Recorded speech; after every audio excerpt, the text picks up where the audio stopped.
All right, everybody, what's going on? All right, now I wanted to come up in here today because I really thought that this discussion was long overdue, and it is going to be about single mothers and how single mothers are definitely not the problem in our community. And the reason why we need to have this discussion is because we're having the discussion, but we're kind of talking at each other and not really listening to each other. So I want to kind of demonstrate to you what having an open dialogue looks like when it comes to this sort of thing. Now, I have looked up quite a few websites. I pulled up quite a few bits of information that I'd like to share with you guys today that will help us open the discussion in a very healthy way. And so at the end of what I'm going to say, at the end of my presentation, I, of course, am going to open up the panel so that anybody else that has something to say can come up and say whatever it is they want to say. I don't want this to turn into a battle of the sexes or some type of gender warring situation where we're going back and forth with each other. I want this to be an open discussion where we're talking about actual solutions. Now, with that said, I wanted to go into the different types of families because we don't enough times know that there are different types of families out here. We, of course, have your nuclear family. We have your single family household. You have your, what do you call it, the extended family households where you have uncles and grandmother, grandfather. You move in with those people because of economic situations. You have households that are led by grandparents. And then you just have the single household where there are no children. And those types of households do not get talked about. They're called the forgotten households, actually. All right, so first, I wanted to just start off with the Black nuclear family. And there's an article, actually, that I wanted to read, if I may, and I'm going to share my screen with you guys so that you can see it. But it is an article by The Root, and they kind of break down what I'm about to go into. I'm not going to read the whole article because, of course, you can read that on your own, but I will give you the title of the article, and I'll leave the link in the description box after the presentation, and then you can go to it yourself. But here we go. Let me find my screen share thing here. Make sure I have that up on the screen first. And go back to my StreamYard. So I'm going to share this. Application window, share. All right, so hopefully you guys see the article, okay? The article is by The Root. It was published back here on July 3rd, 2013 by a Black man named Ivory A. Tolson, okay? And basically, the article title is Single Parents Aren't the Problem. So basically, my title is Single Mother Households Isn't the Problem, but the title of his article is Single Parents Aren't the Problem. And he does a really nice job of breaking that down. So basically, let me get into it. He says, do Black children have natural disadvantages in school because most are from single parent homes? Recently, comedian Bill Cosby chided the apathy he observed among Black parents. He, like many others, believed that the fading presence of the Black nuclear family places Black children at a social disadvantage and creates a burden on society. The link between father absence and community dizziness among Black people was postulated almost 50 years ago in the U.S. Department of Labor's Moynihan report. Now, this is a report way back when, 50 years ago. Since then, the percentage of Black children being raised in single-parent homes has grown from 20% to nearly 70%. So that's a more than 3-time increase, okay, for Black families. And this is according to data from the American Community Survey. In the United States, 31% of Black children have both a mother and a father in the home. Now, he's going to start breaking these numbers down, and I want you all to pay attention, okay? Now, I'm going to get to speaking to everyone after I read this article, but I want you to all pay attention to how he's breaking down these numbers. So 31% of Black children have both a mother and a father in the home, okay? 53% have only a mother, okay? So now, he's not saying that only 53% of our children live in a single parent household. The number is 72%, but he is breaking that 72% down. Pay attention. Of that 72%, 53% of those children presently only have a single mother present, 53% of the 72. And 7% of that 72% of our children living in single parent households, 7% only have a father present. So 53% of our children are being raised by single mothers and 7% are being raised by single fathers. Then we have the 9% that have neither parent. So either they're being raised by a grandparent, an uncle, or some other extended family, or they're in the system, okay? So that makes up the 72% of our children being raised in single parent households. These figures have been represented in various ways in the media to portray a single parent crisis in the Black community. And we use these figures primarily to beat up on each other, by the way. Primarily, we do this to beat up on each other. And shout out to Chef Disaster for the $5 super chat. I appreciate you, brother. Thank you so much. He says, peace and love to you, and right back at you. Now, let's go into this a little bit further now. At 28%,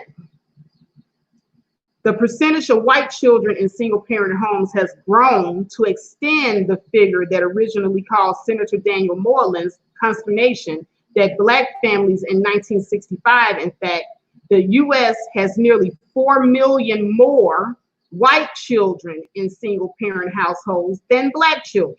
And you know why? Because there's more white people. So of course there's going to be more of them in single family households. But this author is getting to something. They only focus on the small 25% of the population, which is Black people, in our single parent crisis. They only focus on ours, when actually, if white people would work on their single family crisis, they would solve more than 70% of the single family crisis in the United States. But you all don't know that because we only focus just on our small 25%. But I'll keep reading. Let's see, where did I stop off at? 4 million more white children. Okay, so there's 4 million more white children in single parent households than Black children. If white families did not have children out of wedlock, divorce, or abandon their children, the total population of children in single parent and no parent homes would reduce by 40%. So basically what he's saying is, while we're sitting up here blowing up the whole single family crisis in the United States as being spearheaded primarily by Black people, guess what? We only make up 25% of the single family crisis in this country. The rest, the other 75%, that's other people problem, okay?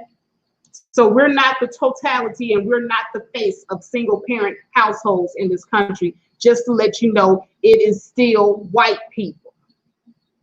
So I don't want anybody to sit up here and think that we are the worst of the worst of any situation that goes on in this country.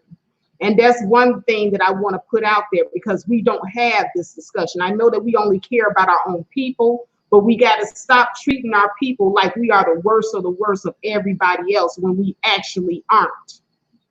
And we have got to start telling each other this more.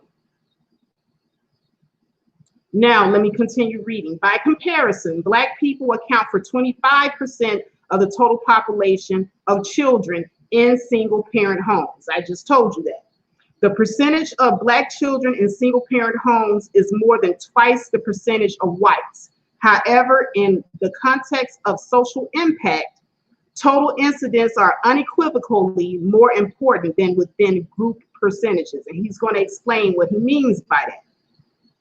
Now, I make these observations not to deflect responsibility or to be contentious, but to first challenge the narrative that single-parent households among Black people are the most common in society. And second, question the audacity of people from outside the Black community. And this is what we have got to stop doing, letting people outside the Black community criticize us when they got their own problems. But I'll continue.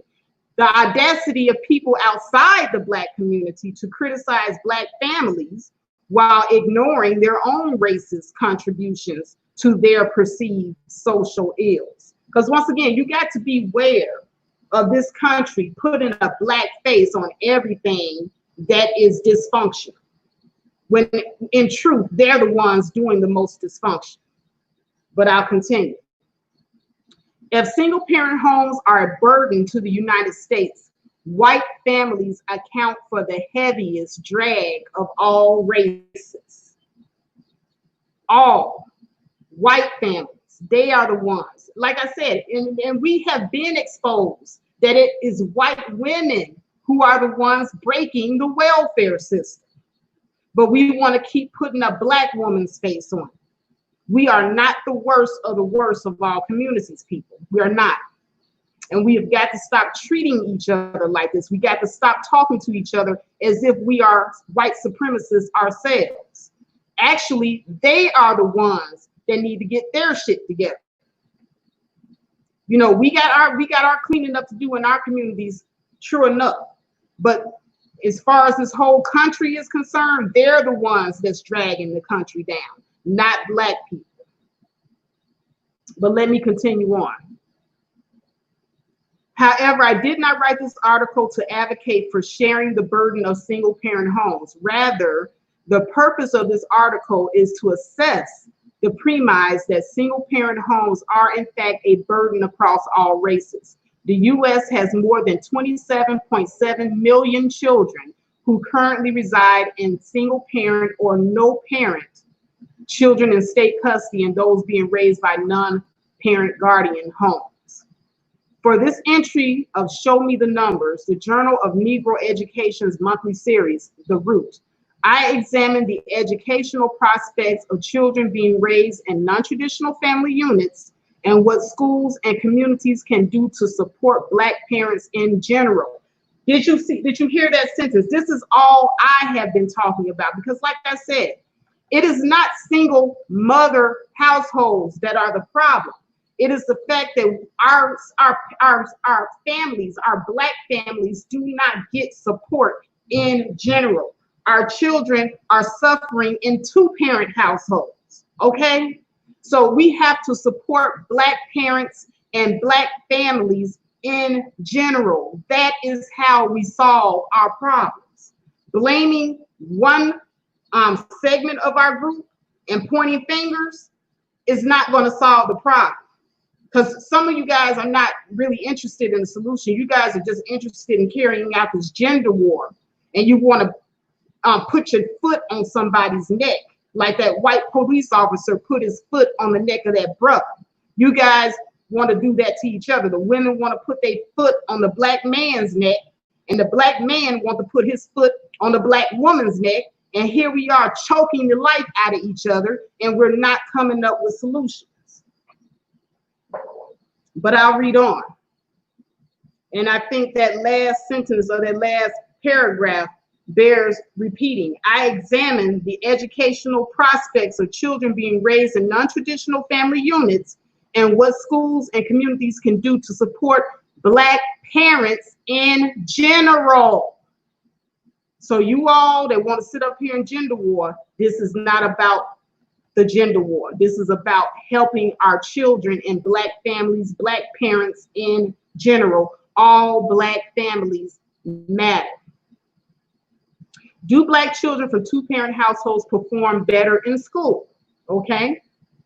In a superficial view of the numbers, Black children from two-parent households have academic advantages over Black children from single-parent homes. For example, the National Household Education Survey's Parent and Family Involvement Survey found that Black students from two-parent homes reporting an average grade point average of 3.1, okay? So these are B students, okay? Those from mother-only homes reported a 3.0. Okay, that's a less than a 1.1% difference, right? So these are still three B students from single mother homes, right? Not much of a difference between 3.1 and 3.0. So we got two-parent homes, 3.1, single mother home, 3.0. Where's the difference, people? Why are we overinflating this issue? Okay. Now, in father-only homes, here's something interesting. In father-only homes, they reported that the grade point average is 2.9. So actually, if we wanted to make an argument for where children are suffering most, guess where they're suffering most in the Black community? Single father-led homes, not single mother, not two-parent. In father-only homes, they reported a 2.9% grade point average. And in no-parent homes, they reported 2.7. So homes led by single fathers and homes where there are other substitute parents report the lowest, not the single mother and not the two-parent household, as we have all been told all this time. See, I'm here to come with facts, and I'm here to debunk lies that have been running rampant on this social media. I'm not here to keep up the gender warring. I'm here for solutions. So this is why I titled my video, Single Mother-Led Households Are Not the Problem. So now that we know that the children fare better in single mother-led households and single and two-parent-led households, why don't we continue to see what else is going on here? Because it looks like the single father-led households are not getting the support that they need. In the other households where there are substitute parents, there's an issue going on there as well with our children. That's what it sounds like to me. So we need to figure out what's going on in those cases, in those scenarios. But I'll read on. I also use health behaviors in social age children. So he's using a myriad of different studies and surveys, okay? I also use health behaviors in school age children to determine the impact of fathers on the academic success of young Black families. Among Black male middle and high school students who had a father present, 62% reported good or very good grades, compared with 55% for students with no father present. Among the students who reported not having their mother or father in the home, fewer than half reported making good or very good grades in school. So he's using different reports. So according to this report, the impact of fathers on academic success of young Black males. And so he's looking at young Black males only in this survey. And for Black boys, having the father around makes a difference. See, we need to take this data that they're giving us and we need to utilize it. So that means that Black fathers are very important in Black boys' lives. That's what I'm getting from this. If you get among Black males in middle school and high school, who had a father present, 62%. That's pretty high. That's more than half. That they reported good or very good grades for having the father present. These are Black males. So our boys need their fathers, right?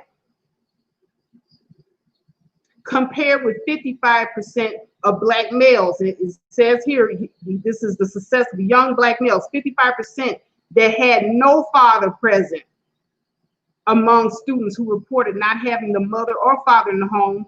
They said that fewer than half reported making good grades. So you're looking at about a quarter if they didn't have a mother or father. So both parents, mother and father. So it's not just saying one is better than the other, but both parents are important. But let me read on.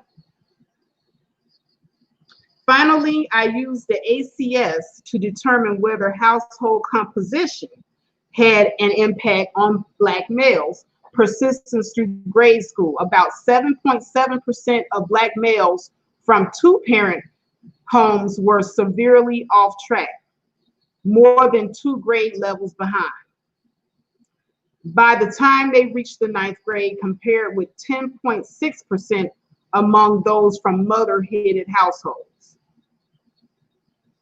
Interestingly, Black males in households with only a mother were significantly more likely to be on track academically than Black males in households with a father only.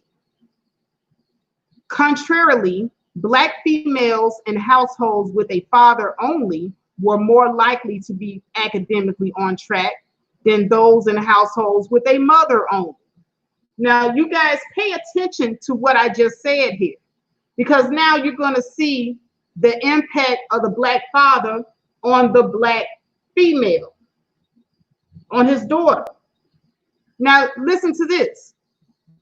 Interestingly, Black males in households with only a mother were significantly more likely to be on track academically than Black males in households with a father only. So it seems that Black males raised by their Black mothers tend to do well. Contrarily, Black females in a household with a father only were more likely to be academically on track than those in households with a mother only.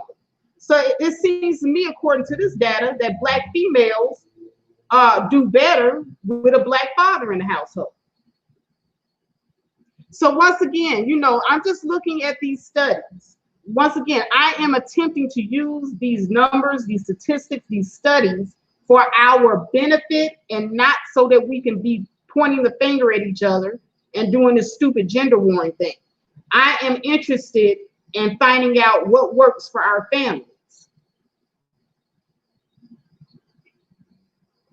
Black children from households with neither a mother or a father were twice as likely to be severely off track when compared with Black children from 2- and 1-parent households. So once again, the importance of the mother and the father, whether it be a single mother or a single father, the children seem to do better when they are with their own parents. So I am taking note of this as well. Not a grandparent, not an aunt, not an uncle, not somebody who was assigned the children via social services. The children do better when they're with their own parents, whether there's with a single parent or both of their parents. I am taking note of this, and I hope you guys are listening as well.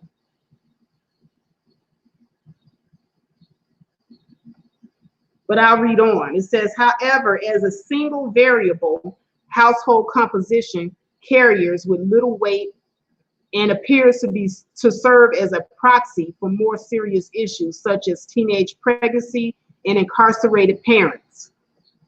In analysis, a myriad of covariants, for example, parents, education, and parent practices, nullify the effects of household composition on academic progress cited in the previous section.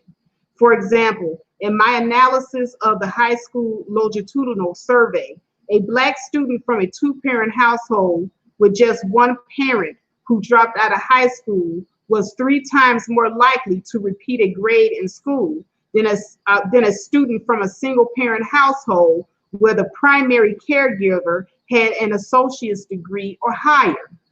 I will explain the factors that supersede the contribution of household composition to academic success in my next column. So basically, and this is common sense. This is common sense, everybody. And this is why I say you can't just blame it all on a single mother's. Common sense tells you if a child comes from a household, whether it be two-parent or single parent or just a substitute parent, if the parent does not have any type of formative education, if those parents are poor, there are certain things that are still going to affect that child academically, and it has nothing to do with there being two parents in the household. It has a lot to do with the household composition. And the household composition consists of whether or not that those parents consist of parents who have a good income and education. So if the children come from a two-parent household where both parents have good income and good education, those children are more likely to do better academically. If the children come from a one-parent household where just that one parent has a good income and a good education, that child is going to do better academically than even the child that was raised in a two-parent household where both of the parents did not have good income or good education. So this is where we as Black people have got to start using our heads. And we got to say that this single mother households being the problem in our community, the one and only problem in our community, is bullshit.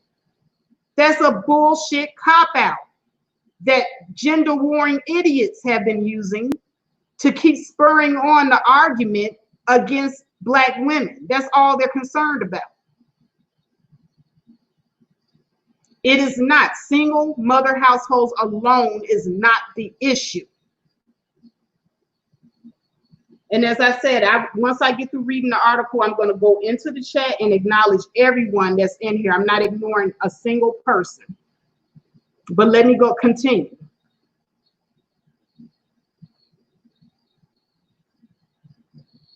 Now, we often overstate and exaggerate the drawbacks of being raised by a single parent.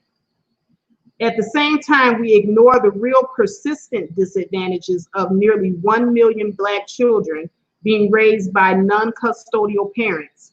In addition, without much evidence, context, or specificity, specificity,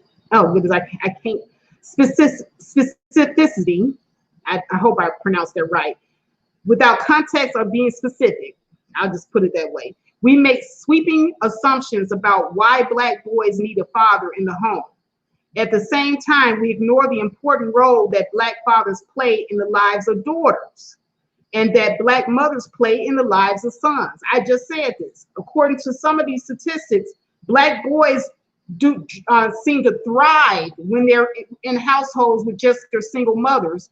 And also, similarly, Black daughters seem to thrive in households when they're being raised by just their single fathers. So we're downplaying the importance of the role of the mother in the son's life and the father in the daughter's life. We're only focused on the Black man and the impact he has on his son, but we don't look enough at the impact that he's having on his daughter and not being around for her, and vice versa. So like I said, I'm looking at these studies and I'm reading this article and I'm looking at it from a holistic point of view, guys. I want to look at it from a point of view of actually coming up with what works. And so far, what seems to work is children being raised by their own parents, number one. Children being raised by parents who are educated, number two. And children being raised by parents who have enough money to economically support them, number three. So this is not a single mother thing, is what I'm trying to get you all to see. But I'll continue.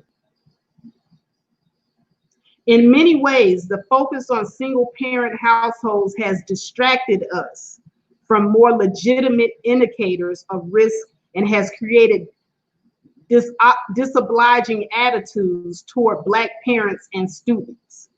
Although a larger number of white children from single-parent homes exists, many argue that the impact is not as severe because single white mothers typically receive more child support and alimony than single Black mothers. I'll continue on because I don't want this to turn into a child support debate. I want to keep going. While this is a fair assessment, it is important not to confuse affluence with responsibility. Paying a part-time nanny to pick up your child from school so that you can work late. Hiring a tutor when your child makes a C in math and paying for test prep classes does not make you a more responsible parent. It makes you more financially capable.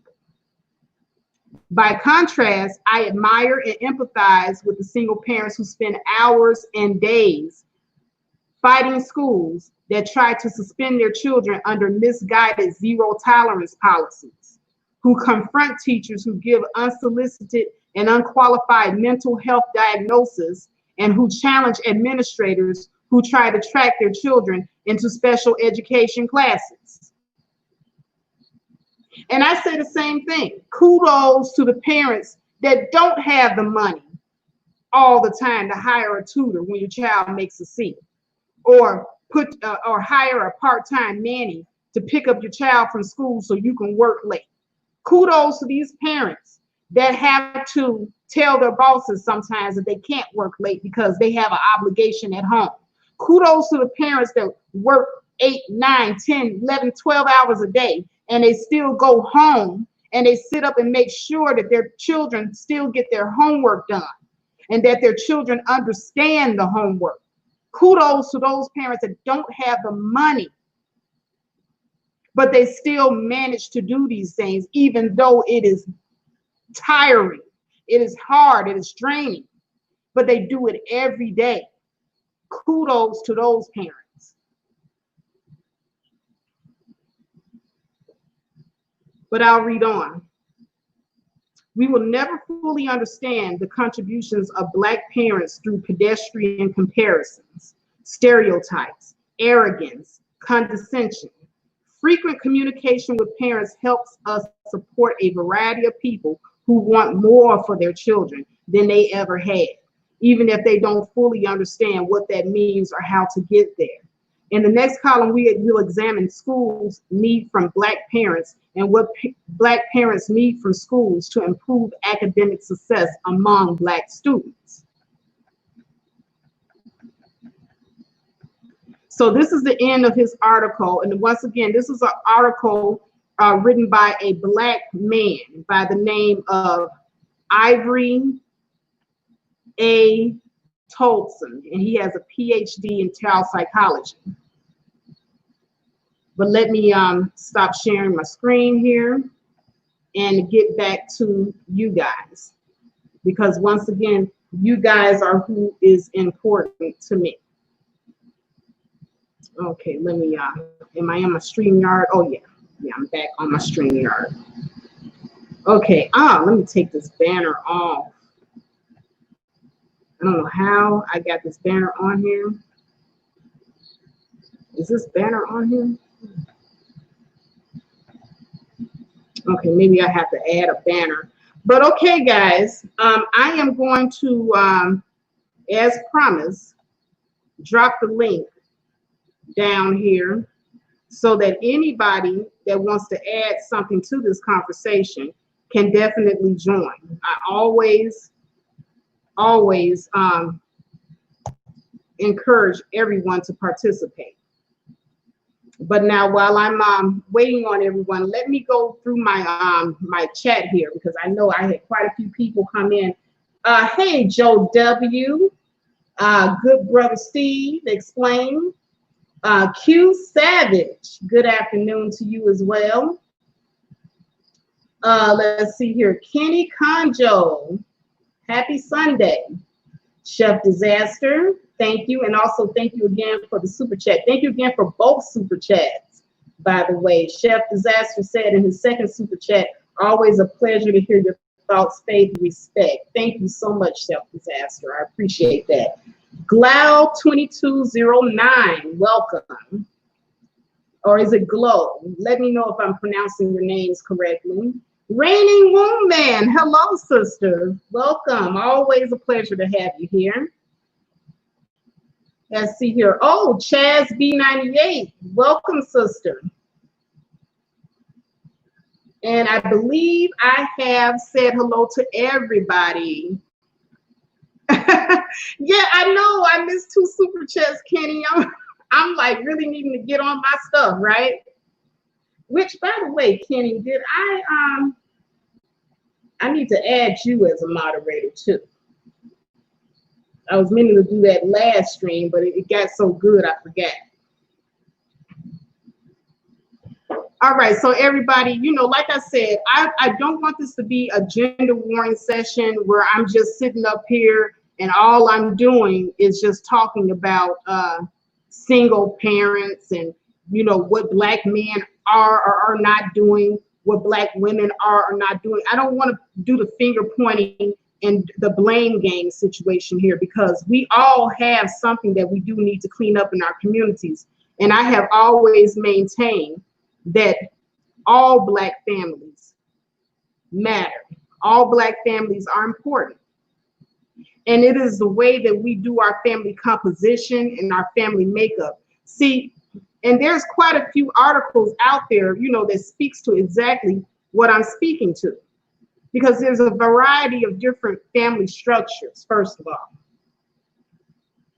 And it's how you do your family structure that makes a world of difference. Just like you have the nuclear family, for example. You know, this is the traditional type of family structure.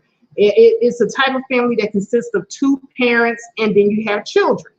Now, the nuclear family has long been held in esteem by society as being the ideal to which to raise children, okay? Now, children in nuclear families, they receive strength and stability from 2 parent structures, and they generally have more opportunities due to the financial ease of 2 parents. And when I say financial ease, it doesn't mean that both parents necessarily work, but what I mean is like one parent could work, but they don't have to worry about daycare costs or somebody tutoring their children, because there's usually one parent at home seeing to all the needs of the children in the household. So they don't have that extra financial liability there. Then you have the single parent household, okay? Now the single parent family consists of one parent raising one or more children on their own. And this family may include a single mother with her children, or a single dad with his kids, or a single person who isn't the mother or father with the children. And the single parent family is the biggest change society has seen in terms of the changes in the family structures, okay? Now, 1 in 4 children are born to a single mother.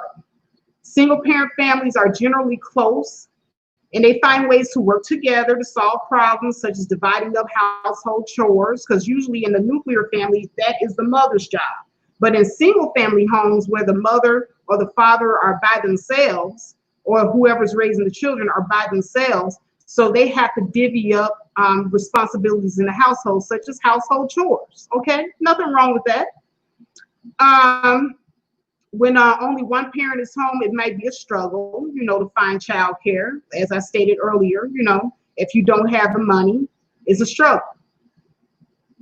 And this limits income, you know, and opportunities in many cases, although many single parent families have support from relatives and friends. And that is where your support base is very important if you are a single parent, especially a single parent with no money. Now, if you have money, then you can afford to pay for these things. But if you don't have money, then you need a support system. Then you have extended families, okay? The extended family structure would consist of 2 or more adults who are related, either by blood or marriage, living in the same home. Now, this family includes many relatives living together and working toward common goals. You find the extended family structure more so in Hispanic communities, okay? So in Hispanic households, you have many relatives living together and working toward common goals such as raising the children and keeping up the household duties. Many extended families include cousins, aunts, uncles, grandparents, all living together under one roof. And this type of family structure may form due to financial difficulties or because older relatives are unable to take care of themselves. So extended families are becoming increasingly common all over the world. And especially, like I said, in Hispanic communities, they are notorious for the extended family structure.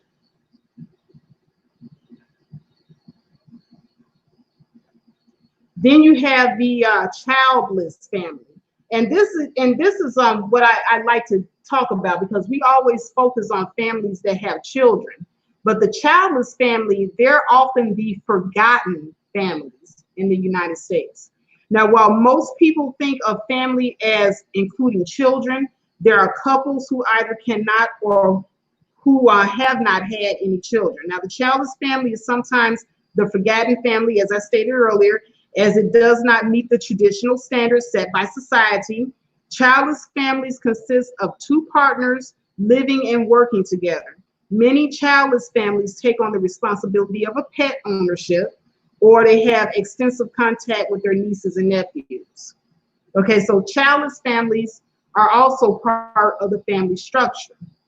And sometimes they can be what you call the support system to single parent households.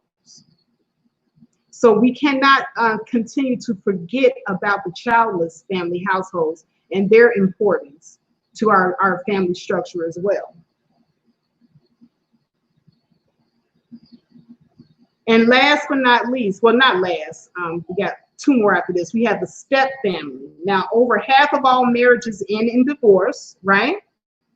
Okay, and many of these individuals choose to get remarried.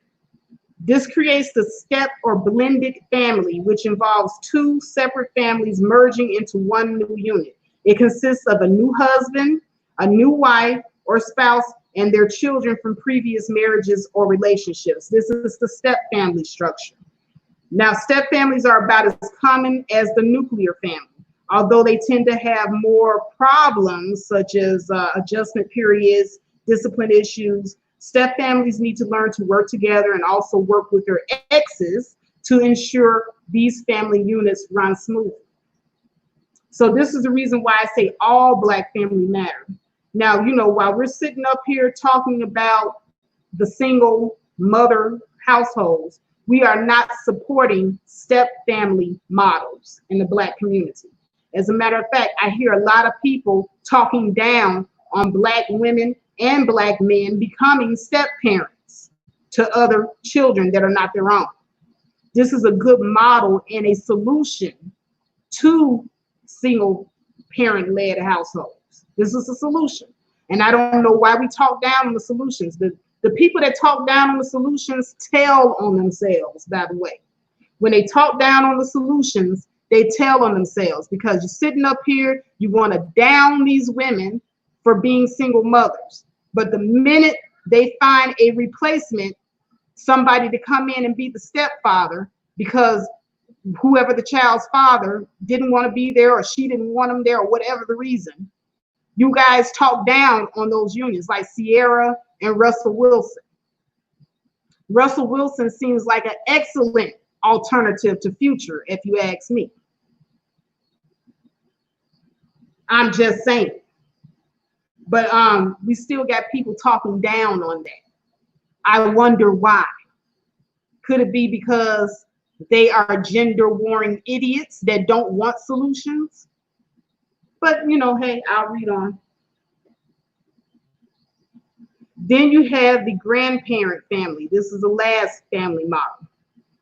Many grandparents today are raising their children for a variety of reasons. 1 in 14 children are raised by grandparents, and the parents are not present in the child's life. This could be due to parents' death, addiction, abandonment, or being unfit parents. Many grandparents need to go back and forth and find additional sources of income to help raise their grandchildren. So now we have a variety of structures, and there is no right or wrong answer when it comes to what is the best type of family structure. As long as a family is filled with love and support from one another, it tends to be successful and thrive. Family need to do what is best for each other and themselves, and that can be achieved in almost any unit. And I am reading this from an article called Lifestyle, Love to Know. Okay, types of family structures. Okay, and it's written by Michelle Blessing, mental health professional. And this is a white woman, by the way. And like I say, white people, they tend to be a little bit more open when it comes to different family structures, by the way. Black people, we have a one-size-fit-all solution to everything. And it's just not working out for us. But anyway, let me go into the chat. I'm going to throw the link out there again. Anybody that wants to join me, you can. Let me see what you guys are saying. It says here, Misunderstood says, it's the dusty men that leave women single mothers. That's the problem. That may very well be. But at the same time, there are some dusty women that decide that they want to be mothers without first, number one, having a good man to be at the head of the household, and two, having good income in order to take care of the children, and three, even knowing how to be a good person, let alone a good mother. So we have got to stop just shifting all of the blame on just the men, and we as women need to start taking responsibility for what we do to create the situation. Glow says, LOL, yes, I had a dusty father. Misunderstood also says, they pump and dump women, then get online and make fun of the women they pumped and dumped. Yes, they do. They do this. They do. But like I said, we can't always be pointing the finger in one direction. We do have to also, as women, take that mirror and point it at ourselves, because there were certain things that we should have been paying attention to before we got pregnant. Let's see here. Belly Wink says, at Misunderstood, even before the internet, they used pump and dump women and talk among their friends. What did they do to her in the room? Not sure what that was about, but anyway. Q Savage says, it depends on the situation with the step parents. I agree, it does. With the step parents, it can be kind of nasty. Like I said, you know, a lot of these people, they don't have anything resolved with their exes, and so they're having a lot of situation there. And then the people that they're married to, you know, like I said, vetting is very important when you are a parent, because the people that you are letting into your circle with your children, you have to make sure that they have also your children's best interests at heart. And if they are coming into the situation with children, you have to also make sure that you have their children's best interests at heart. It is not a one-way situation. So yes, it does depend on the situation with the step parents.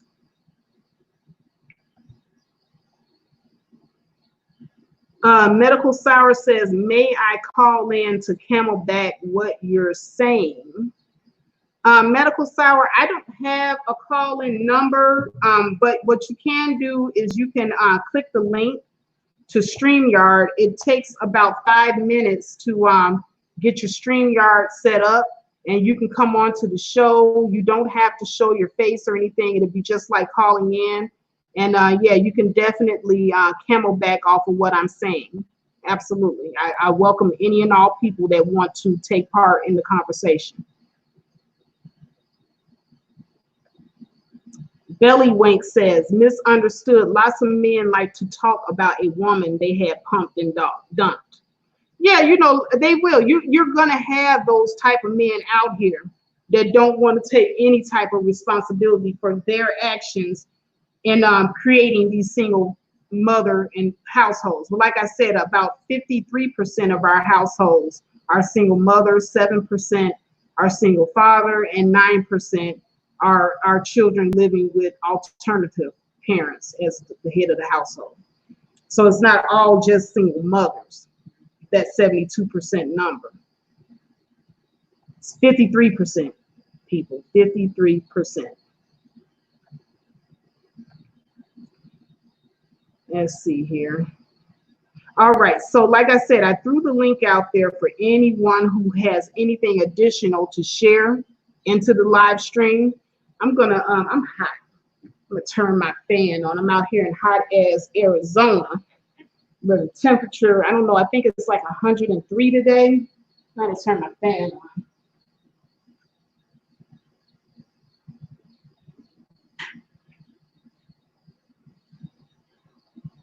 And then my daughter's at the screen open, letting out my good air. Got my central air on, and all my good air is leaving out because this here patio door is open.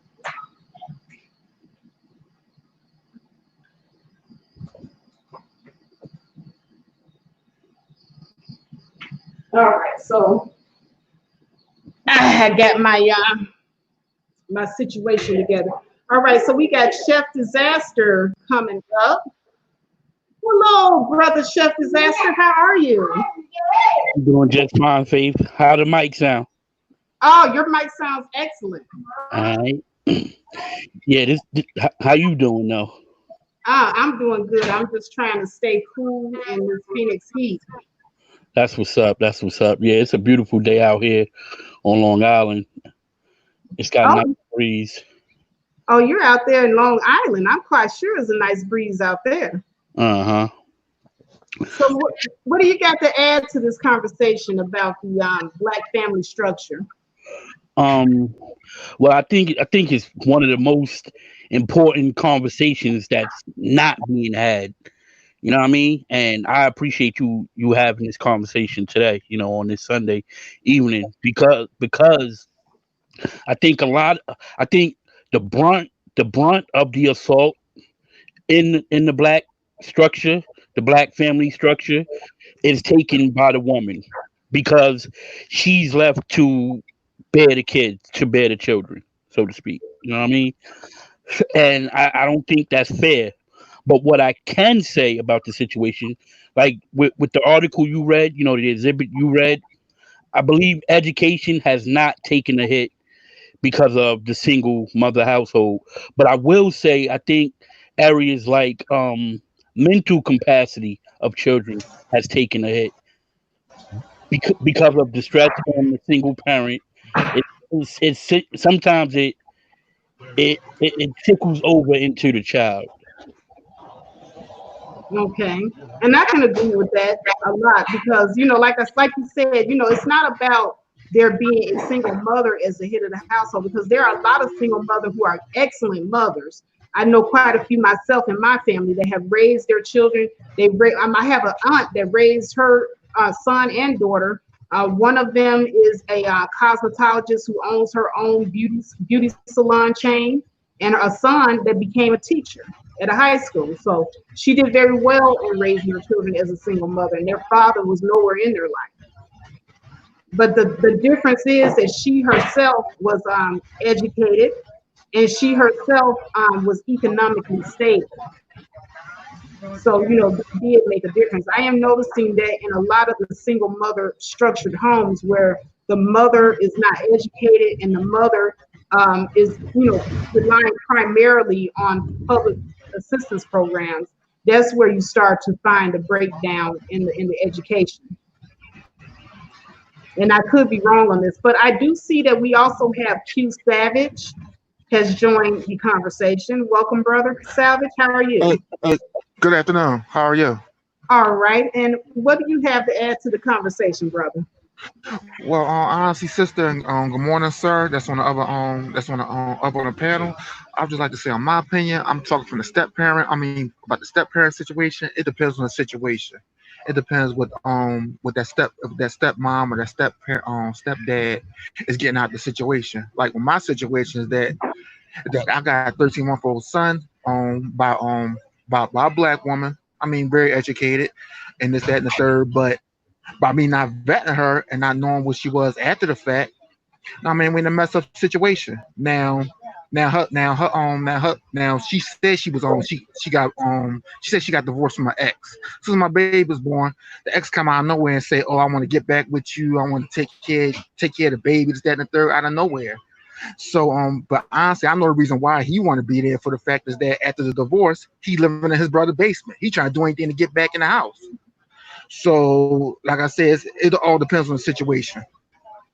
Oh, wow. So wait a minute. You're telling me that the ex wanted to move in the house with you and her? No, no. What happens that when I first met her, right? I'm saying how the whole thing went down. Now, me, I was on that red pill contact. Staying away from women and focus on myself, which I was doing.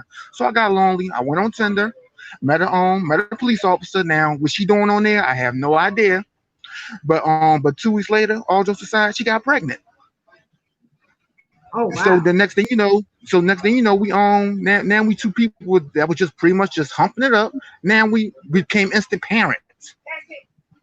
Now at the same time, you trying to get to know this person at the same time, have a kid come into this world. It's very rough. Okay, well, I get that. Now, Doug B. Smashing, that is an interesting screen name, by the way. You see his comment on the screen. He says you can raise productive children to adults in single-parent families, but it may pose as an obstacle when it comes to dating. The child doesn't have an example of a healthy relationship. Okay. And you know what? That would be, to me, the only drawback with the whole single parent raising children, because the child does not have an example of you in a healthy relationship with another man. So, but I would argue that they would have a healthy example of what dating looks like, and you eventually finding someone.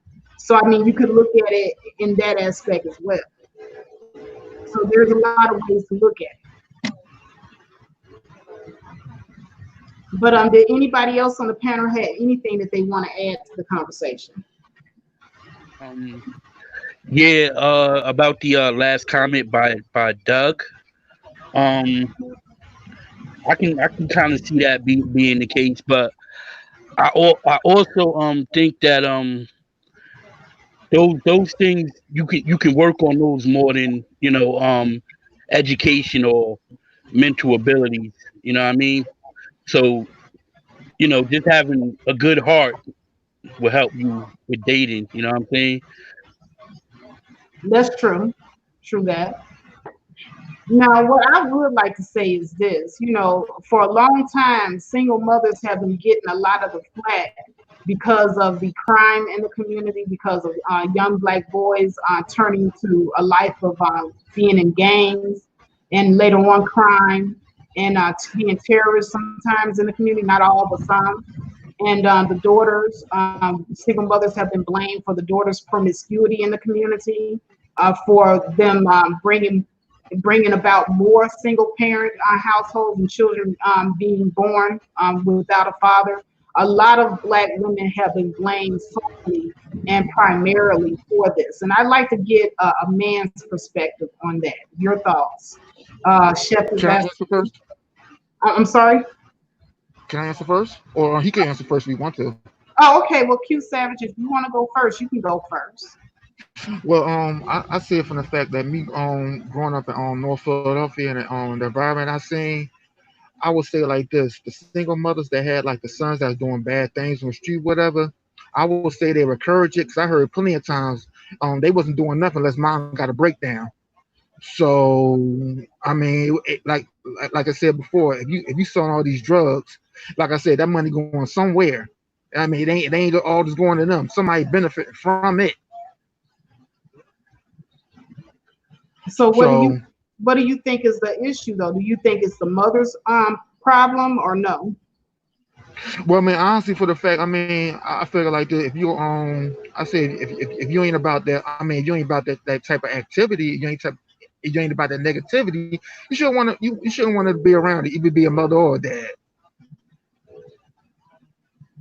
Wait a minute. So okay, now what are you saying? So Are you saying that if the father isn't about the negativity, he shouldn't be around?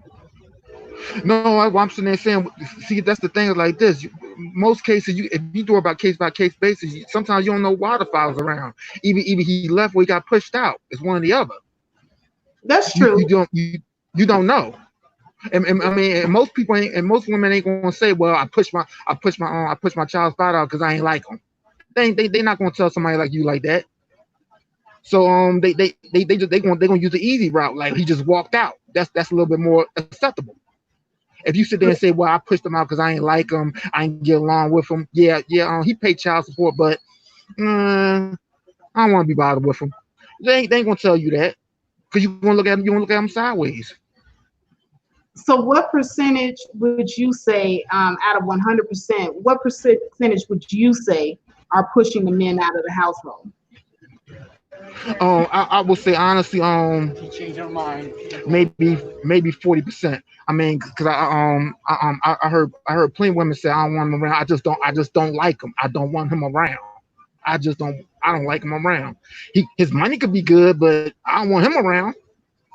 But now, are these women having good reason for not wanting them around?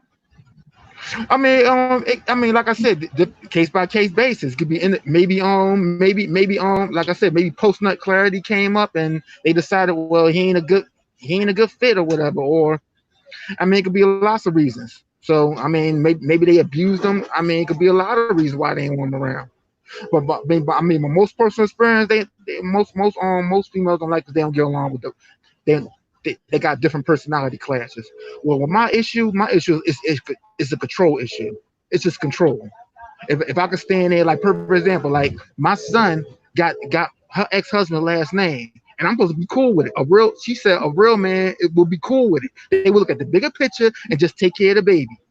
That's what a real man do. I said no way.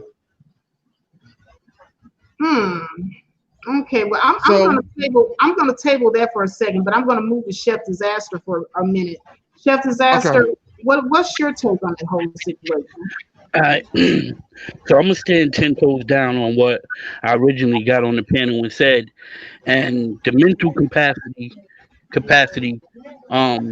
is affected when there's not two parents in the household. So whether it's the single mother or the single dad raising the kid, the ability to make rational decisions, because when we look at a child, we should judge the child on the decisions it makes growing up. So without the ability to make rational decisions, the child lacks in areas where it needs confidence. So with both parents, the child gets a steady balance of decision making from the father and from the mother. So whether it be a stepfather or a stepmother, as long as there's two and the child is able to understand, well, this is how my father does it and this is how my mother does it, and they make rational decisions. Crime, let's just, so back to the topic. Crime is making decisions that are not rational. Like, if you can stop and think before you commit a crime, then there will be less crime. But if you don't have that ability, because it's lacking in the household, because the single parent is under a lot of stress, so they're not making rational decisions, and the child sees that. So again, they'll make the same decisions in crime or in education or whatever it is they're doing. They'll make unrationable decisions. Okay, well, yeah, that's true. That's true. But what I'm looking at here is, I'm looking at the designation of roles in the families, because what I feel that we fail to do in our family structures, the ones that fail, is that there are no real. Hello? Yeah, I'm here. I'm sorry, I thought I heard feedback from myself. But what I'm saying is, just like there are single mother households where the mother relies on the children and to take care of her as if she's the child. So therefore, the roles are kind of skewed because she's delegating the majority of the responsibility on the children. And then there are households where you got two parents where the father takes on more of a nurturing role and the mother takes on more of the role of being the provider. And then she's kind of messed up about it because she doesn't want to be in that role. So I feel like, the family structures, whether it be single household or a two-parent household or whatever type of household, it would probably be a good situation if everybody had a defined role that everybody agreed upon. But I don't see that happening in a lot of our households. In a lot of our households, I see a lot of disorganization and dysfunction. Topaz, let me add you on here to the screen. Welcome, Sister Topaz. Hi, Faith. I'm glad I found your channel because, I typed it in and I could never find you. So finally. Well, I'm glad to have you here, sister. Now, tell me, what do you feel about this whole discussion? Do you think that single mother households are the problem? What do you think the issue is? Well, okay, so I did see the title and I agree with you. I don't think single mother households per se are the problem. As a single mother myself, I know that once you become a single mother, you now have a choice. You can either be a good mom and do what you have available to you and still keep your kids' best interest at the forefront, or you could be the type of person that uses kids for as a tool. You could be the type of person that exploits kids. And I think that how you got in that situation at that point is going to be shown as to what you do when you have the children. What's your outlook on having the children? And that can tell us whether or not you took that decision lightly or not. So I don't think that all single mothers are a problem, but I do think that there are some that are single mothers that should have never been parents to begin with, single or coupled. It would have been worse if they had a partner in crime with the bullshit that they do. So when you just paint, I think that is something that people do a lot. They just paint a wide stroke against everybody that's a single mom, and that doesn't get us to solve the actual problem. That stops you from being able to solve the problem. Do kids need both parents? Yes. Is it something that's less than ideal? Yes. But how the mom handles it, I think, should be taken into consideration. Absolutely. You hit the nail smack dab on the head. For me, like I said, I'm looking for solutions and I'm looking for examples from everyone. But to me, what you just said right there is exactly it, because we got 53% of our children in single mother-led households. 7% of the children are in single father-led households, and 9% are with other types of households. Now, with the majority of our children being with single mother-led households in our community, I'm looking more at the mothers than I am anything else. Because I'm looking at, okay, well, what is the family structure that we as women are providing in our households with our children? Are we delegating too much responsibility on the older child, where the older child feels as if they're becoming a what they call a proxy parent. And so now they're lashing out, they're having discipline issues because you have thrust a responsibility upon them that they didn't ask for. We have and to this is the thing. People don't realize that childhood in and of itself is a job. You have the dual role as a child of being educated so that you know how to take care of yourself as an adult. And you also have a role of learning how to play, how to get along with people, all of the stuff that you're not going to have time to stop and learn how to do when you're an adult. So children need to have a childhood where they learn these things. That's why we got so many damaged adults walking around here, because they didn't have a childhood. And that's why they end up recreating this cycle. And you get a lot of people that don't see nothing wrong with riding their kids until they drop for dumb shit. Then they grow up and they treat their kids like a tool or like a butler because they felt like, oh, well, I had to do it. So, they literally think that that's the role of childhood when it's not. Childhood exists for a reason. All your responsibilities are being taken care of so you can get to know who you are and learn how to interact with other people so that when you're an adult and it matters, it will be second nature to you. But but we have a lot of people who don't know how to do that as adults. And we wonder why we have a dysfunctional culture. That is the problem. If you are a single parent and you rely on your kids too much and you make them grow up too fast, they didn't finish all of the stuff that they needed to learn in childhood. So then they look slow. So that's why we got a lot of the arguments and stuff that we have amongst adults. That's why you got people who don't take parenting seriously. That's why you got people who don't even wear condoms in relationships and have all of these kids, because they don't see nothing wrong with it. They don't know that it's a responsibility. They look at it as, oh, more people that can take care of me when I get old. And that's not what it's supposed to be. So I'm sorry. I realize now that I cut you off after I said all of that. So I'm sorry. Oh, no, that's okay. You were buffering a little bit, but I'm glad you came back in. I have a question for everyone on the panel, and I want to start at the bottom with Q Savage. Q, are you there? Uh-huh. Oh, okay. Yeah, I'm here. All right. If you could give advice to a young man in his 20s, what advice would you give him? Honestly, work on yourself. Keep your penis in your pants. I mean, I put the best way. The guy from House Party, Robin Harris, he said, keep your mind on the books and away from them girls. That's the best advice I can give you. Absolutely. Chef Disaster, if you could give advice to a young man in his 20s, what advice would you give him? The advice that I would give a young man in his 20s is to find something and stick with it, meaning, a goal and career and stuff like that. But dream big still, Okay. And Ms. Topaz, if you were raising a young man in his 20s, or if you were to give any young man in his 20s advice, what advice would you give him?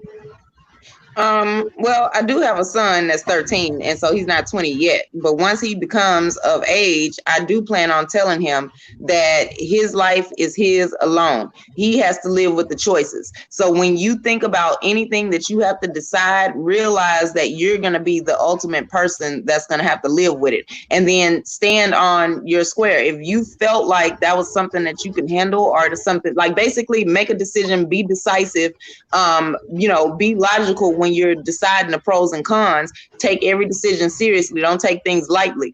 Like, basically, that's my view of what I think that we should be telling our boys is, make decisions, be, stand in your masculinity for one. Be logical, think about things, and actually have a logical plan behind what it is that you're choosing to do. Don't just do things willy-nilly just because your friends are telling you to. And don't worry about, like, when you choose a girl, like all of that stuff where men tell boys that they supposed to go out there and sow their wild oats.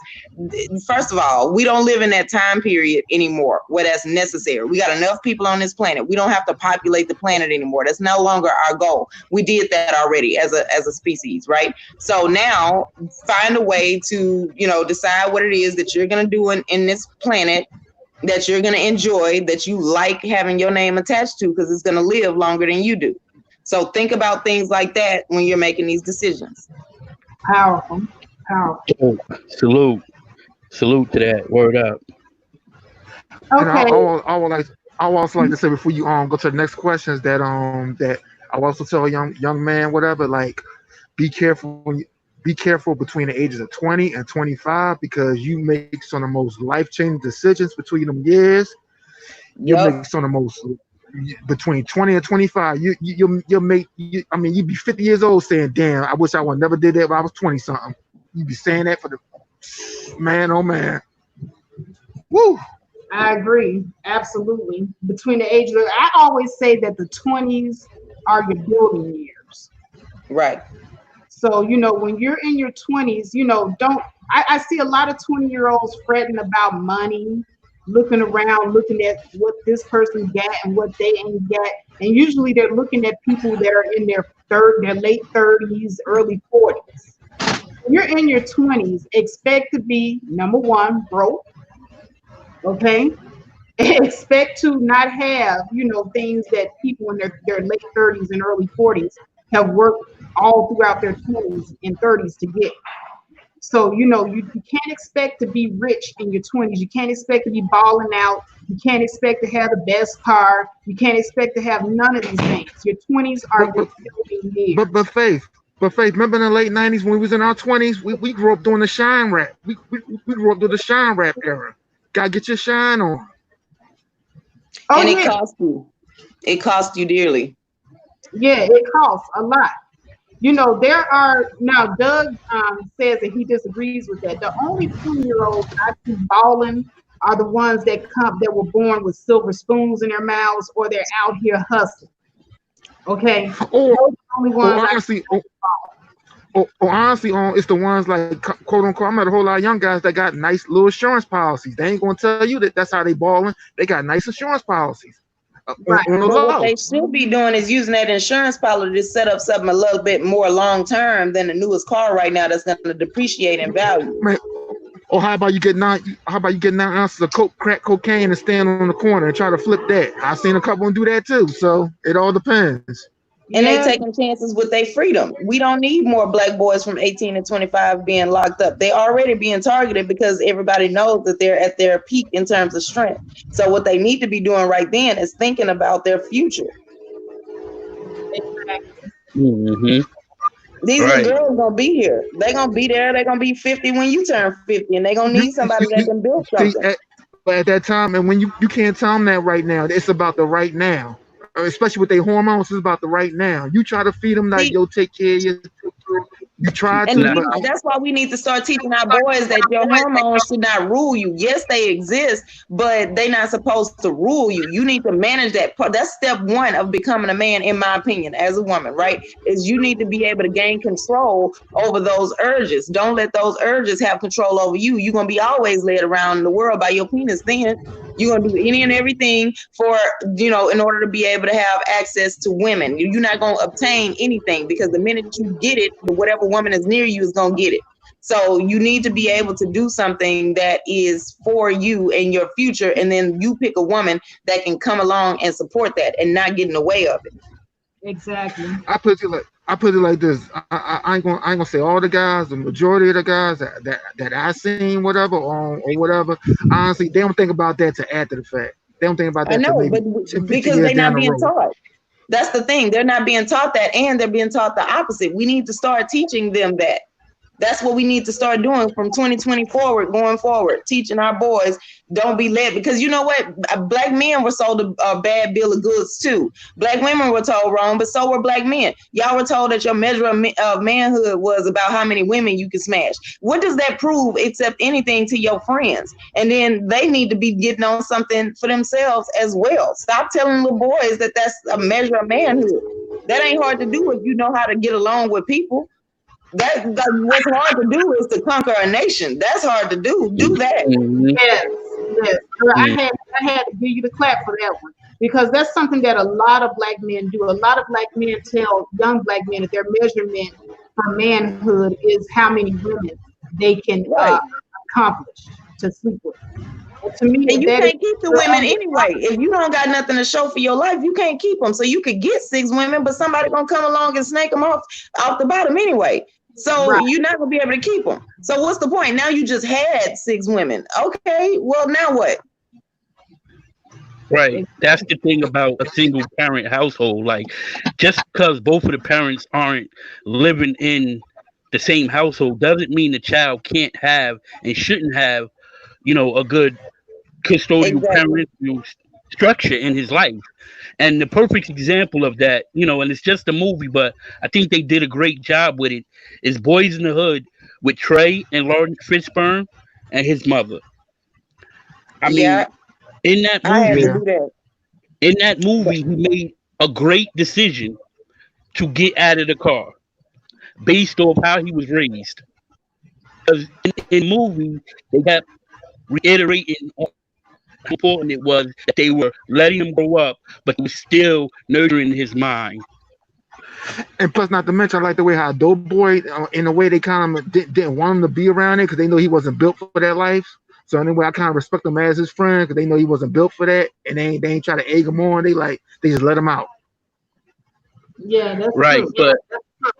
You gotta understand the meaning of it, like, because making a statement about women in a discussion like this is it's not a good decision. I'm not knocking on you. I'm just saying we have to make better decisions as men. We have to watch what we say. Right. Oh yeah. And I had to do that. Even though me and the dad didn't work out, they were never kept from the children. We can't be in a romantic relationship, but we can still co-parent, even though that's not ideal. Do I know that it would have been better if both parents were in the household? Of course, it would have been better, because then both parents have 24-hour access to the kids. But in absence of that, since we could not get that done, the next thing that we could do was to be cordial co-parents, to where the kids can call you if they need to. They can still have access to you. You spend quality time with the children. You need my help to do something for the kids. I need your help to do something for the kids. And so when my son turned 10, he went with his dad, and he's 13 now. So, it's hard, but I had to do it because I know that he's going to need that guy's time. Okay, and see, it's real interesting that you mentioned that, Topaz, because that was going to be my next question.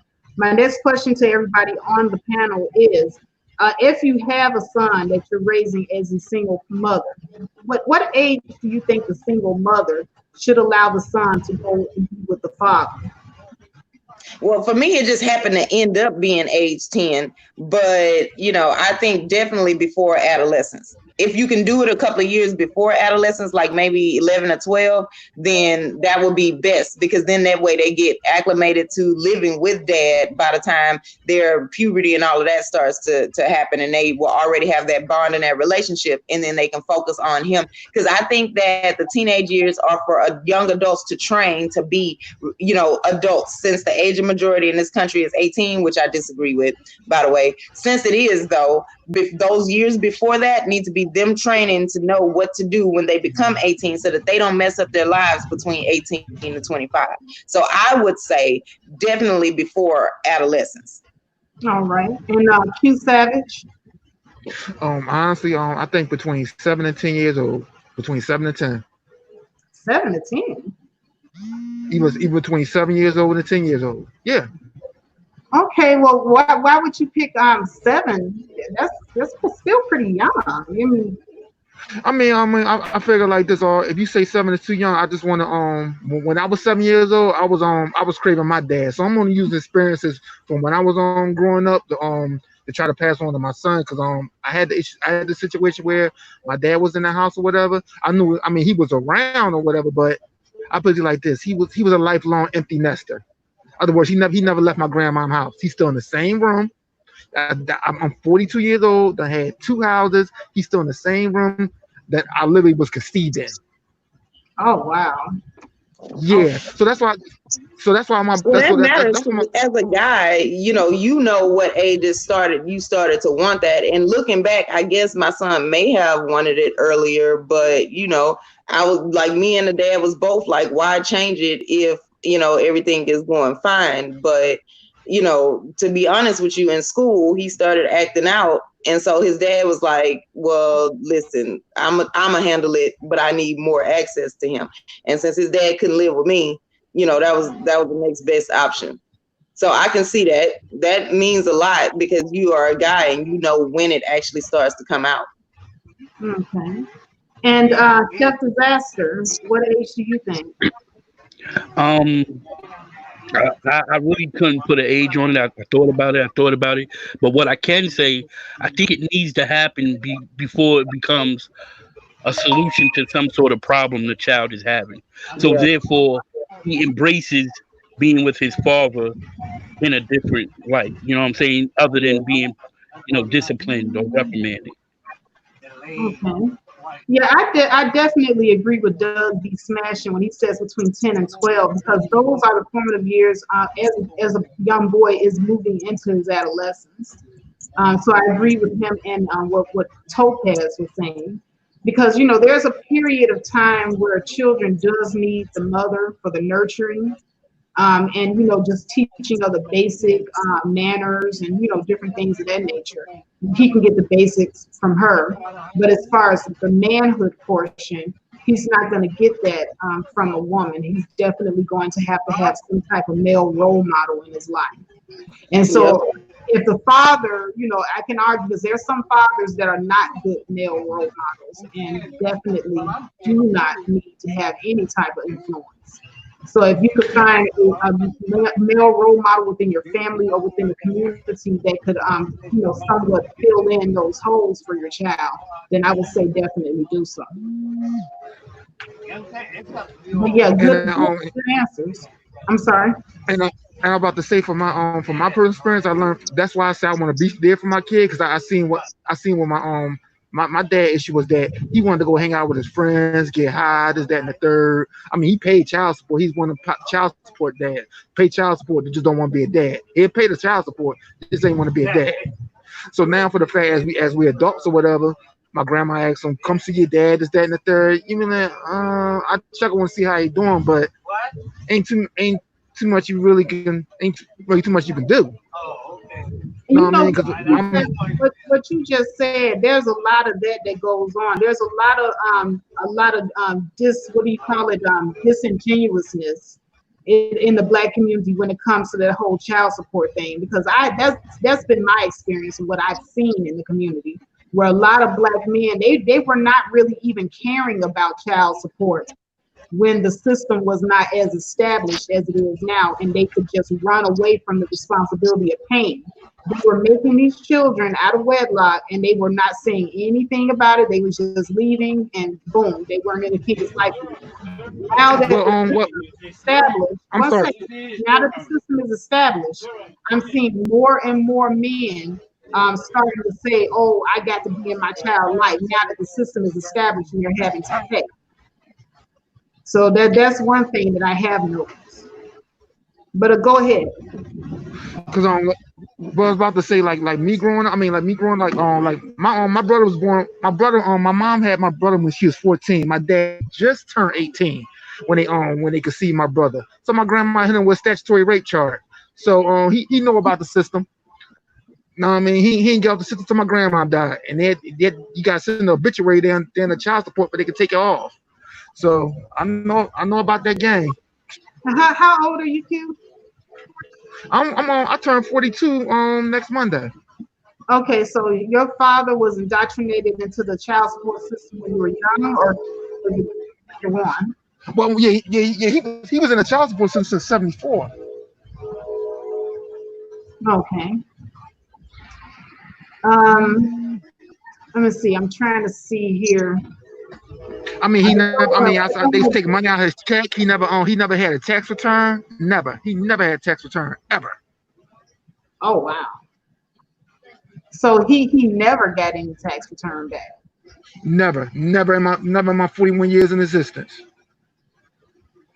Misunderstood has an interesting question. She says, "Why do Black men have such hatred for single mothers, but don't confront their fathers? Is that is that the thanks Black women get for raising Black sons?" A lot of men do confront their fathers. Yeah, because I believe Shaq is a good example, because he came out with a whole song about how his biological didn't bother him.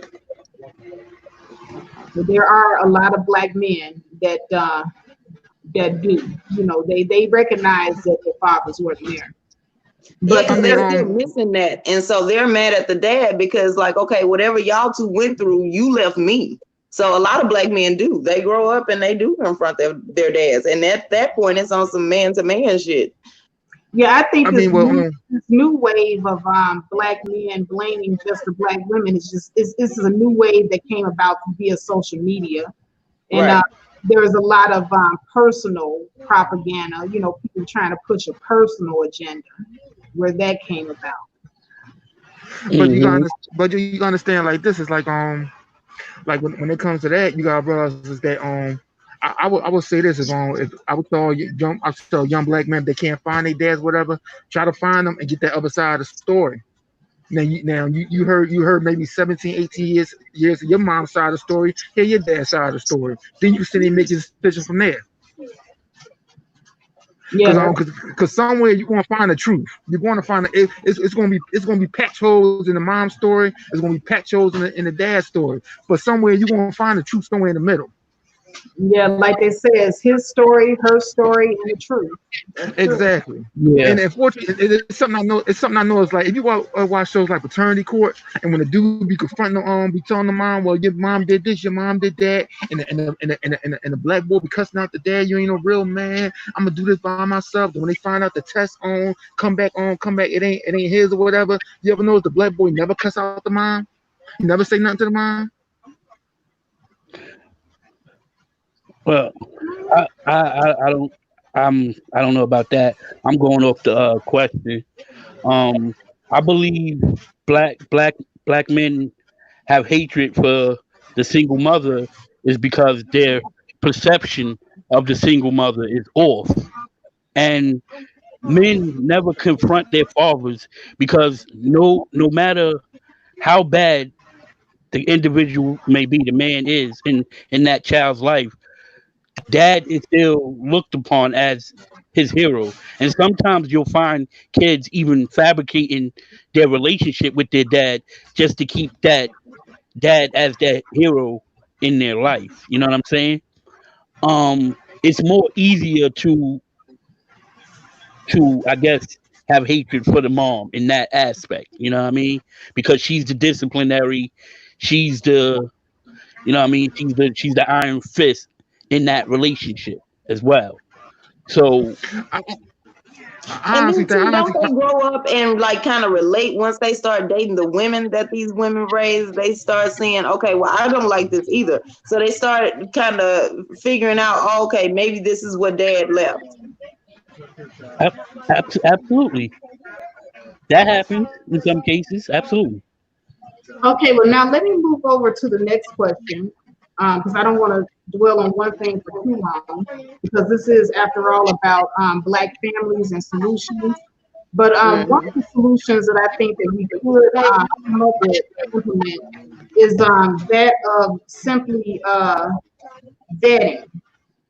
Now, in our communities, we do not know how to pick and choose mates. And my question to the panel today is, what do you think? What would you tell your child as far as the best way to go about picking and choosing?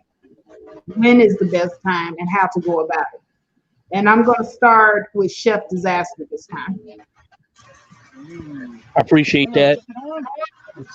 Um, I think you should go about it very slowly. Like, to be honest with you, I think you have to find a friendship, a bond, a connection. You know what I'm saying, with that individual you're trying to be with. You're trying to bring children into this world with. Because if the situation doesn't work out, you still have to be cordial for the sake of the child. You know, so you should find someone that you generally have a liking for first. You know, and then work your way from there. Okay, excellent. Q Savage, how would you go about, what would you tell a young person? When is a good time to go about choosing someone as a lifelong mate, and how would they go about doing it? I will say honestly for the fact that choose somebody that I mean both y'all should have mutual respect for each other. That's number one thing. If y'all ain't no mutual respect for each other, then they ain't a relationship. Period. And I would say honestly look for somebody that respects you for you and likes you for you. I mean, plain and simple. Like you as an individual. I mean, I want to make sure that you have a that you do things and you're an achiever for you can have something to present to a young woman and say this is what I'm doing. You could even come along or do what you want to do, but that's the base I'm gonna do. I'm gonna tell them basically about mutual respect them, and just make sure you do some more things with your time for you can be more productive with your time for you can He could be a productive individual. If he could have something to offer a woman. But they say he going somewhere. He positive. He doing stuff. He ain't running the streets. Stuff like that. Okay. And Topaz. Well, what I would tell, because I have a daughter that is 20 this year. And so what I do tell her is that her and the people her age need to know who you are first. I would say don't even take relationships seriously. You can have them, but understand for what it is before you turn 20. And the reason for that is because you need to have lived on your own for a year or so that you know what it is you like, you know your own little idiosyncrasies, not what you were forced to do in your parents' house. You need to know who you are, what it is you like. You need to develop a plan for what you plan to do on this planet throughout your lifetime. And so once you have that, you can pick somebody that as a woman, either you can go along with their game plan, or as a man, she can go along with your game plan. If you don't, like you see a lot of marriages and relationships break up because the two have nothing in common, or either they want to fight and struggle for, I want this to be done and the other person wants this to be done. If you know who you are first, then, and that's not just assuming, that means you know what it is that you see yourself doing and have done by the time you get to your old age. What is it that your life was built on, right? If you can see that, then you can pick somebody that can fold into that, and you won't have to fight and argue for the rest of your marriage. Ooh, Topaz spitting that fire. I concur and I agree. Okay. No doubt. And that's the same thing that I would say, just like you know, in my advice to my daughters, they're all in their 20s. I always tell them, you know, don't choose a man out of desperation or feeling like he's not complete. Exactly. You know, I always say choose from a position of wisdom and empowerment. So this means getting your own bag first. If that means you got to get your own bag first, guess what? Get your own bag first. And know who you are first and foremost. Be complete as a woman and an individual first. And this is for men too. You got to be complete as a man and an individual first. You got to love yourself first and foremost. Cultivate yourself first and foremost. And stop having these babies out of desperation and self-loathing. And this is for both the men and the women. Some of the men get women pregnant just to trap them. Right. And you know, I talk to kids in my job. And so a lot of times when I meet young adults like 24, 25, it's a nice thing that they've gotten married early. But at the same time, they don't even, like, they're having arguments with their partner because they don't know what they like. It's a hard question. When I ask them, what do you like to do for fun? They can't even answer that question. They have no idea. They know what they were told. Yeah, I ain't gonna lie. Exactly. They know what they were told is supposed to be the goal, and they I meet women that say I like getting money because they were told that women are supposed to get money. They don't know like why would you like getting money? That's not an actual hobby for her. She just does it. So she's miserable. So she's making his life miserable. Then I meet men that are talking about I'm in college right now. I'm trying to get the bag. I'm gonna be a doctor. I'm gonna be an accountant. But they were told to go be that. So they miserable and they making the woman miserable. She can't go along with something if you don't know what your plan actually is. If you don't know what you like to come home to, how can she create that? You don't know what to tell her to do. You just get mad when you don't get what you need, but you don't even know what you need. So that's where I got that from, is I see that a lot at work. Okay, now we got a comment from Stefan Moultrie who says that single mother households aren't the problem. They damn sure aren't the solution either. No. I don't know if you were here earlier, Stefan, but I did address that. Actually, single mother households are a problem throughout the United States. And Black homes that are single mother-led households only make up 25% of the single parent households in this country. So, you know, it's not a black face that we should be putting on single mother households. But I do understand that there's an issue in our community because 53% of the single mother of our children live with single mothers. 53%, not 72. 72 is the totality of single parent households in the Black community. And they not the solution, because we got to figure out what the real problem is, and then we'll have the solution. The real problem is that we don't actually have a value system of marriage and families. We feel like once you get grown, once you turn 18, nobody can tell you nothing. I know a lot of adults that only counted down the seconds until they turned 18 so that they could do whatever they wanted to. Their parents told them not to do certain stuff in their house under their roof, but once they got their own roof, they did whatever they wanted to do because nobody told them why it was a bad idea to do the behavior. So that's the real problem, is that we're not telling people what is helpful to do. So single mothers are a result of that. They're not what the problem actually is. And if we keep saying that single mothers are the problem, we're never going to get to the root of what's wrong in order to fix it. Exactly. And as I stated earlier, when you get deep into the research and you look at white single mother households, they're having the same issues with the poverty in those Right. single mother households, where the less educated mother and the mother who has less economic resources, her children, even though she's white, are suffering. And so since poverty is a big thing in our community, it hits us even worse with our single mother households. So Right. any household where the mother is living in poverty, the children are going to suffer academically. So it's not that single mother households are the problem, because there are single mother households in this community. Like I use my aunt for an example. She was educated and she had economic resources. And her children turned out to be, one is a businesswoman and the other is a teacher. So in single mother households where the mother is educated and has good finances, the children are doing just fine. They're doing just as well as our children who were raised by two-parent households. So the single mother household is not the problem in and of itself.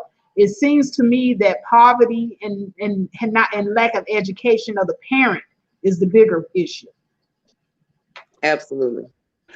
Right. And let's not forget those situations where the single parent household is the absolutely the solution, because the situation was too hostile and volatile for the children to have progress in the first place. Be it that the male in the role is not financially living up to his responsibilities, or he's just not there.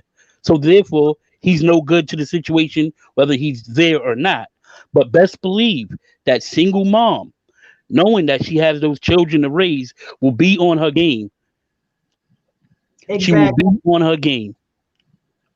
Absolutely.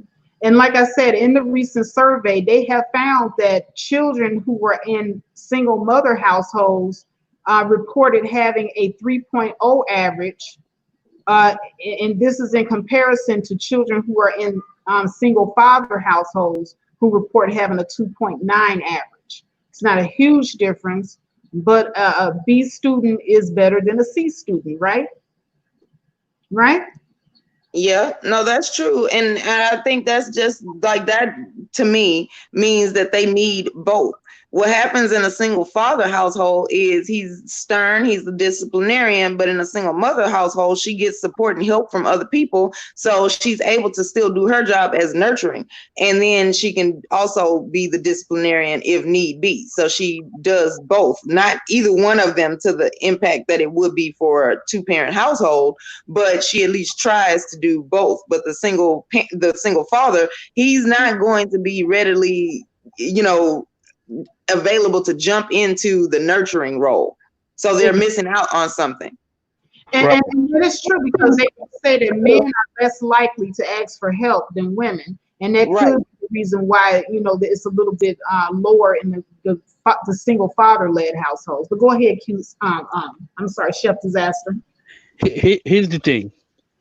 If there's a single parent household, it is what it is. The relationship didn't work. Right. But if the child is failing, it will never be the mother's fault, because she has the children. It's the absentee father. Now, you can look in every statistic you want, but I'm sure in most cases, when the father is still in his role outside of the household, the child is just fine. But without that artificial, parenting, the child is looking for probably a life of crime or settling for less, things like that. Absolutely. Settling for less being the biggest impact on a child's growth. Forget crime. It was something that Doug was saying, wow, I should have fact checked that statistics because Obsidian always says 75%. Yeah, the totality of our children raised in single parent households, meaning mother, father, or other, is 75%. That's the total number of the children raised by single parents in general. But the number of children raised by single mothers is only 53%. So definitely, within that 75%, there are other factoids. It's not that 75% is not just children in single mother households. But welcome back, Q Savage. No problem. I just want to. This thing I don't realize. It's like at the same time. Then when you go to the courts, then how come almost 89% of the non-custodial parents are men? Okay, ask that again. I'm sorry, I couldn't hear you. I find it kind of odd. I mean, you got realize for the simple fact is like even though the majority of the houses are single, ran by single women, why you go to the court system, almost like 89% of the non-custodial parents are men. But that's because they're non-custodial. I mean, yeah, why is they non-custodial? That's the thing. Half of that time, it's automatic. Well, it's because genetically, and I'm just saying, speaking strictly off of genetics, when a child is born, the father has to establish a paternity either by being there and signing that birth certificate, or you have to go to the courts. Okay, when a child is born, they know beyond a shadow of a doubt that the mother who birthed the child is the parent. So that is the reason why the mother is automatically given custody of the child at birth. Right. I mean, it should always be the woman by default. Because most of the time, when the situation breaks up, the children stay with the mother. I mean, it's probably in rare cases that it don't happen like that. But we have the default setting. Exactly. And that's a situation where, when guys are saying that it's not fair because the women get custody automatically, that's one of those cases where it's not fair, but it's equitable. So we're not equal, but it's equitable. And when we also have, go ahead. I'm sorry. No, when I say it's equitable, it means that it's not fair that men are stronger than women most of the time. Most men are physically stronger than women. Okay, but it's equitable that women can make men weak in other ways. So it's not fair, but it's equitable. So, there's certain things by nature that's just not going to be fair. And we also have to realize the time period of which child support came about. The child support system was set up by men to hold other men accountable so that the totality of society doesn't have to pay for the children that you made. It was, the men were the ones at work while the women were not expected to work as many hours. The men are the ones that have the longer hours at work that are judged by how much money they make and they can get a second household once they take care of the first one. So, that's kind of like the belief system that set that court system into motion. Now, if you want to change that, since women are working more and they're, staying later at the office now trying to compete in all of this, then this will be the time to do that. But the reason why it's set up that way is because of what was going on in society at the time. What was the value system? What was the belief? But at the same time, we both know that ain't gonna happen because no politician would not touch that. That's an automatic not getting elected. Everybody know that. Because women go out to vote more. So if men showed up and made their voices heard, if they really want that, they can. But no, at the same time, no, it ain't even about that. If the majority of women, if you sit there and vote for child support reform or child custody reform, whatever, we think one man is going to get reelected. All the women going to vote him out.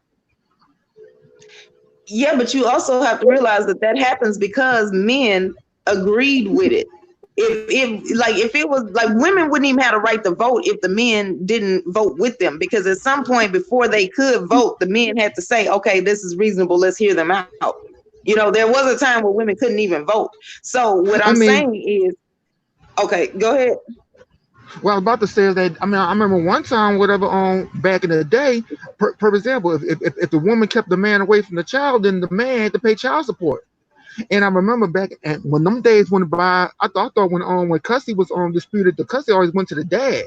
What I think was that when women started to vote or whatever, that's when they got the laws changed.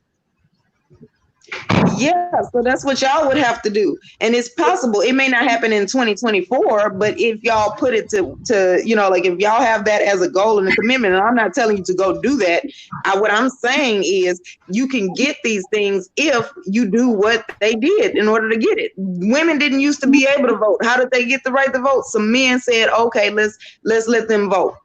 They didn't do it just by themselves.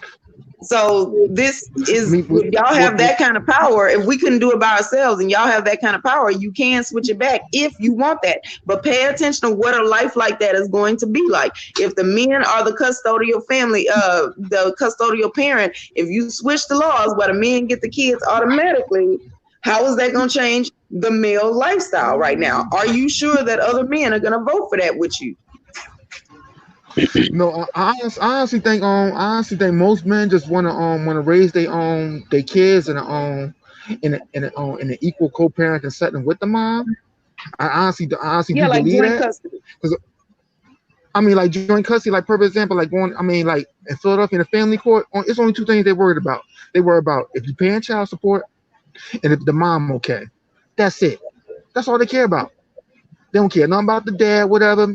It's too many stories. It's too many. It's too many stories when judges just put extra. The woman said, "I need an extra $100 a week." Give her extra $100 a week. Case closed. Ain't even no rap. So, and I know a lot of stories where men went in there and was like, I gave her this amount and this is what she did with it, and they got that change. Excuse me, Sister Q. You said that the judge gives the extra $100 a week. That is not true. Okay, right. First of all, they have to go by your income. They go by your income. They're not just going to assign extra money if you're not making the extra money for them to justify it. So no, that's not true at all. Faith. Because some men went in court and they wasn't making enough, and the judge had to lower the child support, and so the woman looked like a damn fool going in there playing games. Look, come to the family court of Philadelphia, please. I'm gonna tell you exactly what they're gonna do. Look, I'm telling you exactly what they're gonna do. If you ain't got no job, they're gonna make you pay $100. No matter if you ain't got no job or not, you still gotta pay $100. Yes, minimum wage.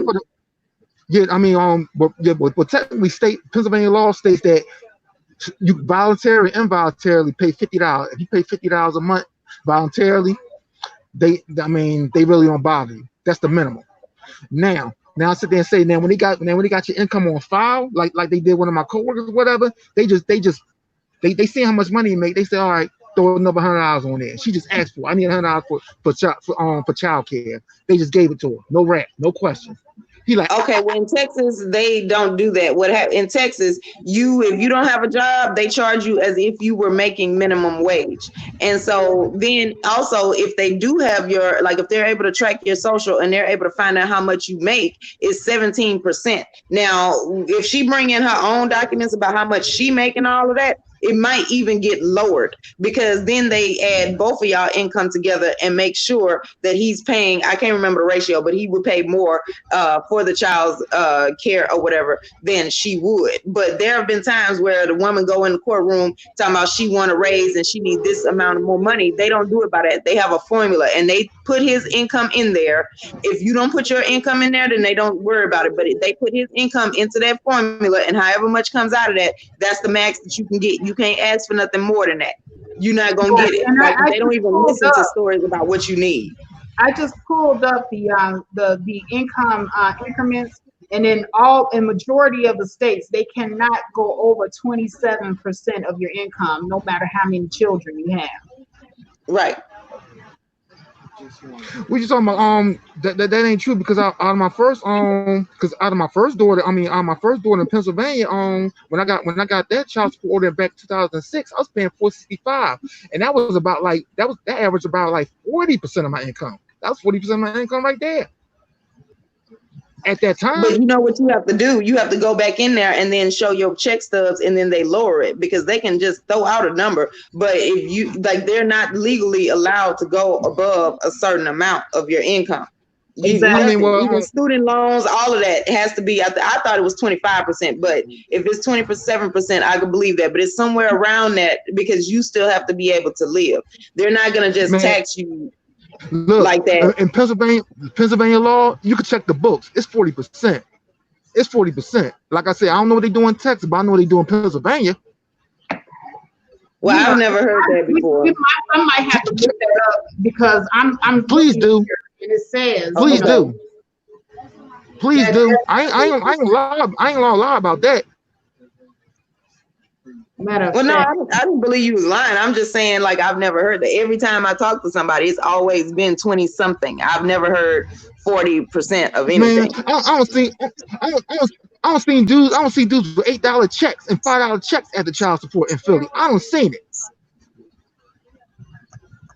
Well, yeah, I've seen people with that amount as their check, but that was for more than one kid. And then is also taxes and insurance, because that's another thing here is that not only do you have to pay the percentage of your income, you also have to carry the kids on your insurance. So if your job charges you like $500 every pay period for a family insurance policy, you including the kids, then you might not have no money left over. Okay. But it's not about child support. I'm doing the how much is the child support the max in each state. Out here in Arizona, I guess it does vary by state, because out here you can't take no more than 50% of the income. Right, and that's not including insurance, because here you have to, as the dad, you have to put the kids on your insurance policy. I carried my kids on my insurance because I had good insurance. You know, but the dads were still required to have that insurance. And so it was just like the secondary, and I used that for the copay or whatever. But, you know, they have to have those kids on the insurance policy at your job if you have a formalized job. Okay, so yeah, he might be right. It does vary by state. So I do apologize for that. And I had never heard of that. So this is new information to me. Yeah, because up in Philly, they just sent a couple. They just sued a couple of family court judges for misconduct. They locking up black women, and these other black women locking up other black women for minor so shit. If they sued them for misconduct, that means that they were wrong. So those guys need to go back in there and fight for their rights. No, they was women. They was black women. They was suing her for misconduct. The judge was a woman. Yeah. So if she wrong, she wrong. I'm talking about the people she messed over. She was breaking over the clothes black men? No, they was women. They was the women. They was black women. She was paying child support. Yeah, she was fucking them over. Oh. Well, see, yeah, but they getting her locked up. The men, if she's messing over men, they need to get her locked up too. She wrong. That's the problem. Now, women will go back if they find that there's something wrong. Women will rally up and they will get it rectified, and that's what men. Yeah. So men need to be a little bit more vocal. I mean, I know y'all don't believe in complaining and all of that, but sometimes the squeaky wheel gets the oil. Sometimes you do have to stand up for yourself. Exactly. Okay. And I don't think that that's weakness. I don't think that that's complaining. I think that that's holding somebody accountable. If you're a judge and you're, trusted to preside over these proceedings, then you need to be, do your job and not be on some personal vendetta. We need to get any judge out that's doing something like that.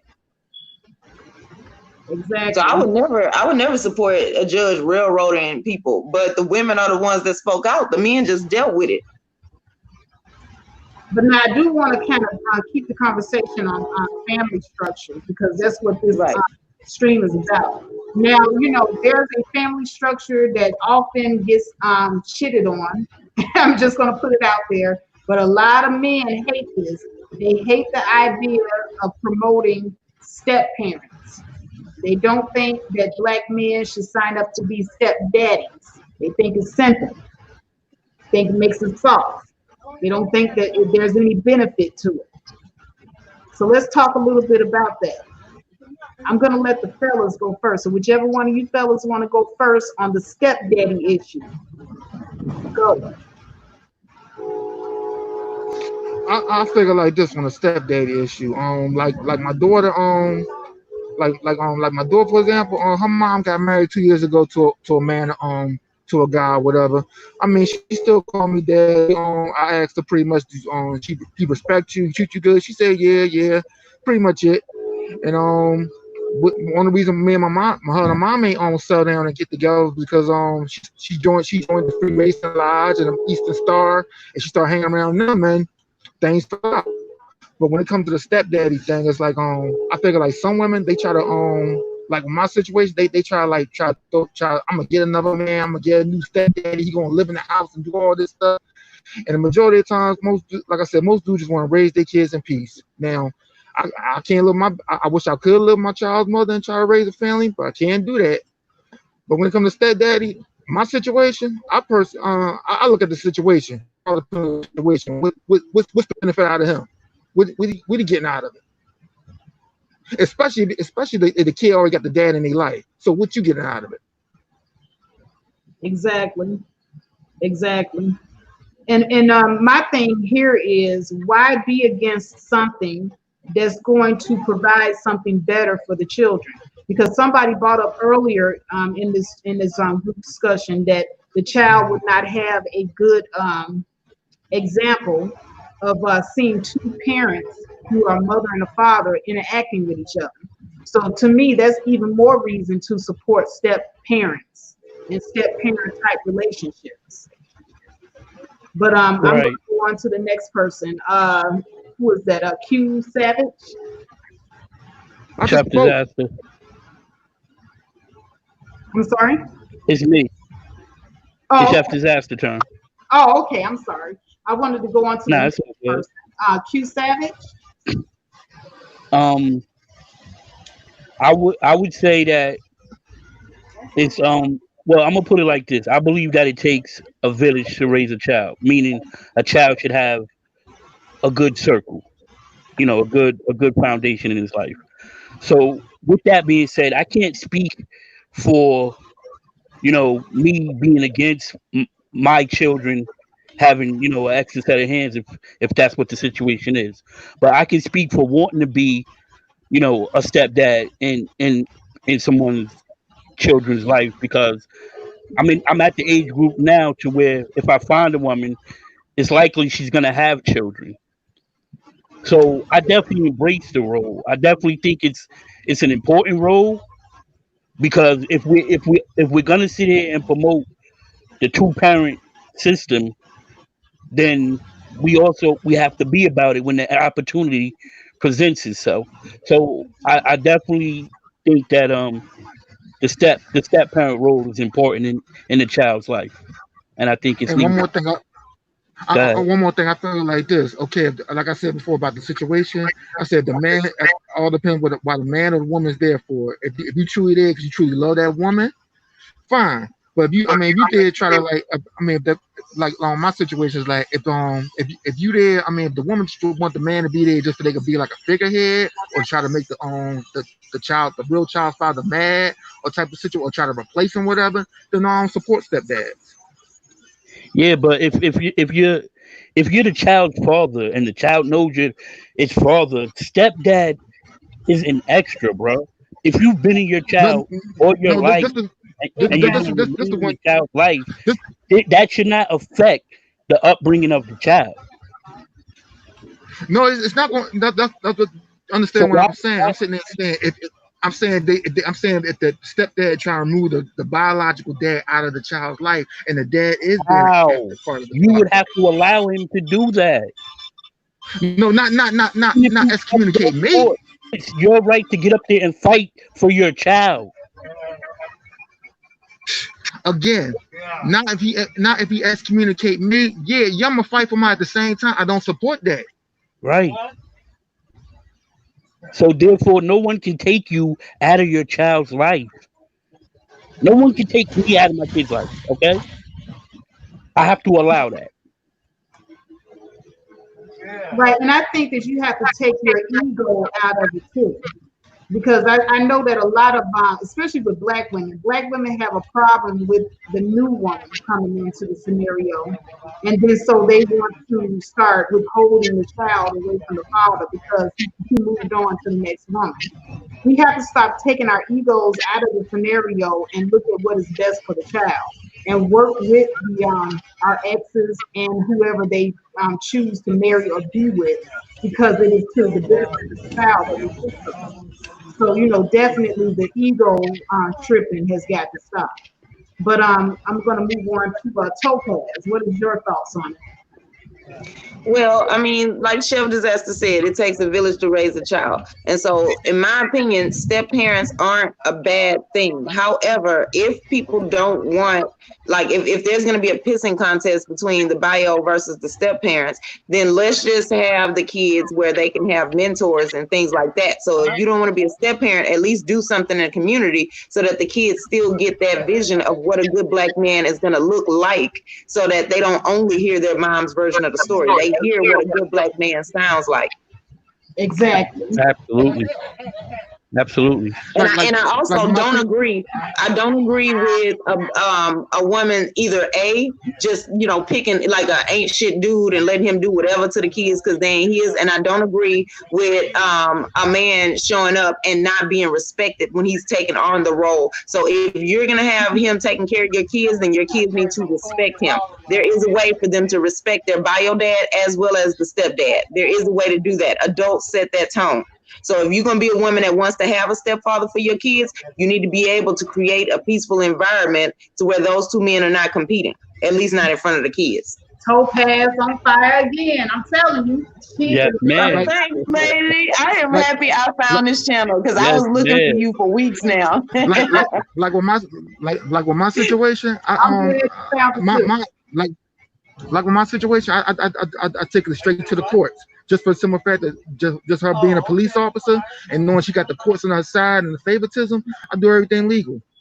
It's to the point right now she can't come to my house unless she get video and audio recorded. And then she ain't gonna want to be crazy in front of her coworker. So if you go to court, she got to go in court like she got some sense. So that's smart. That's why she don't come to my house. Cause I let her know before ahead of time. But text and I got a sign on the door. I said you was being audio or video recorded. She don't want to say nothing. Look at black man trying to know his rights. Good job. That's what I'm saying. Good job. A lot of guys that far ahead. So that's good. And you know what? And honestly, that's the conflict that we got for the simple fact, because I already told. I said by Pennsylvania law, I gotta tell you if I'm video recording or audio recording. I gotta tell you. So I'll let you know before we talk. You is being video or audio recorded. Conversation stops. She can't talk record to me. She can't talk ranting on that shit. That means she's gonna say some dumb shit. And I don't know your baby mama, so I'm not gonna speak on her like that. But I'm just saying, like, I'm just saying, you know, a cop. I mean, cops can be disrespectful. Yeah, like I got a thing with cops and their attitude. So yeah, like no, if she don't want to talk. Oh, you don't want to talk on camera? All right, don't worry about it then. Okay, I'm gonna go on mute. That's the issue. No, I mean, so. No, but absolutely. And, Topaz, she brought out some fair points because, like I said, we have to be a little bit more, how can I say, adult about the situation. We're acting like children and we're raising children. And that's something that I just can't, get down with.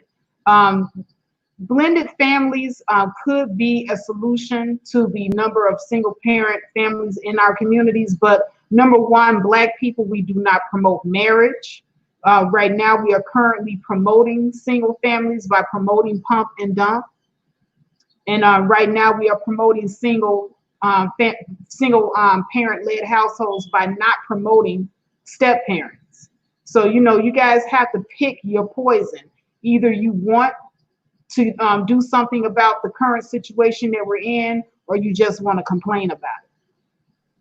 And step parents, to be honest with you, if we have a culture where we have step parents, then that will at least say that I may not have made the right decision, you know, whether it was on purpose or not, whether it was reckless or not. I may not have made the right decision the first time, but the second time I took it a little bit more seriously. And this is what's supposed to happen. This is the ultimate goal. So then we would still be teaching family, you know, politics and how you're supposed to pick right the first time, unless now you want to have the added stress of having to manage two different personality types, either a baby mom and a wife, or either a husband and a baby daddy, either one.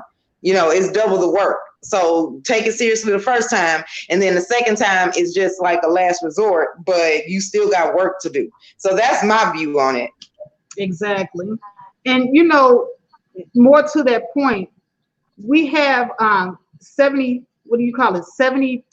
of our children in single parent households, period. I do believe that if some of these single fathers got with some of these single mothers, or fathers who have children got with mothers who had children, and sort of blend the family, that would take care of a lot of the situation that we're in.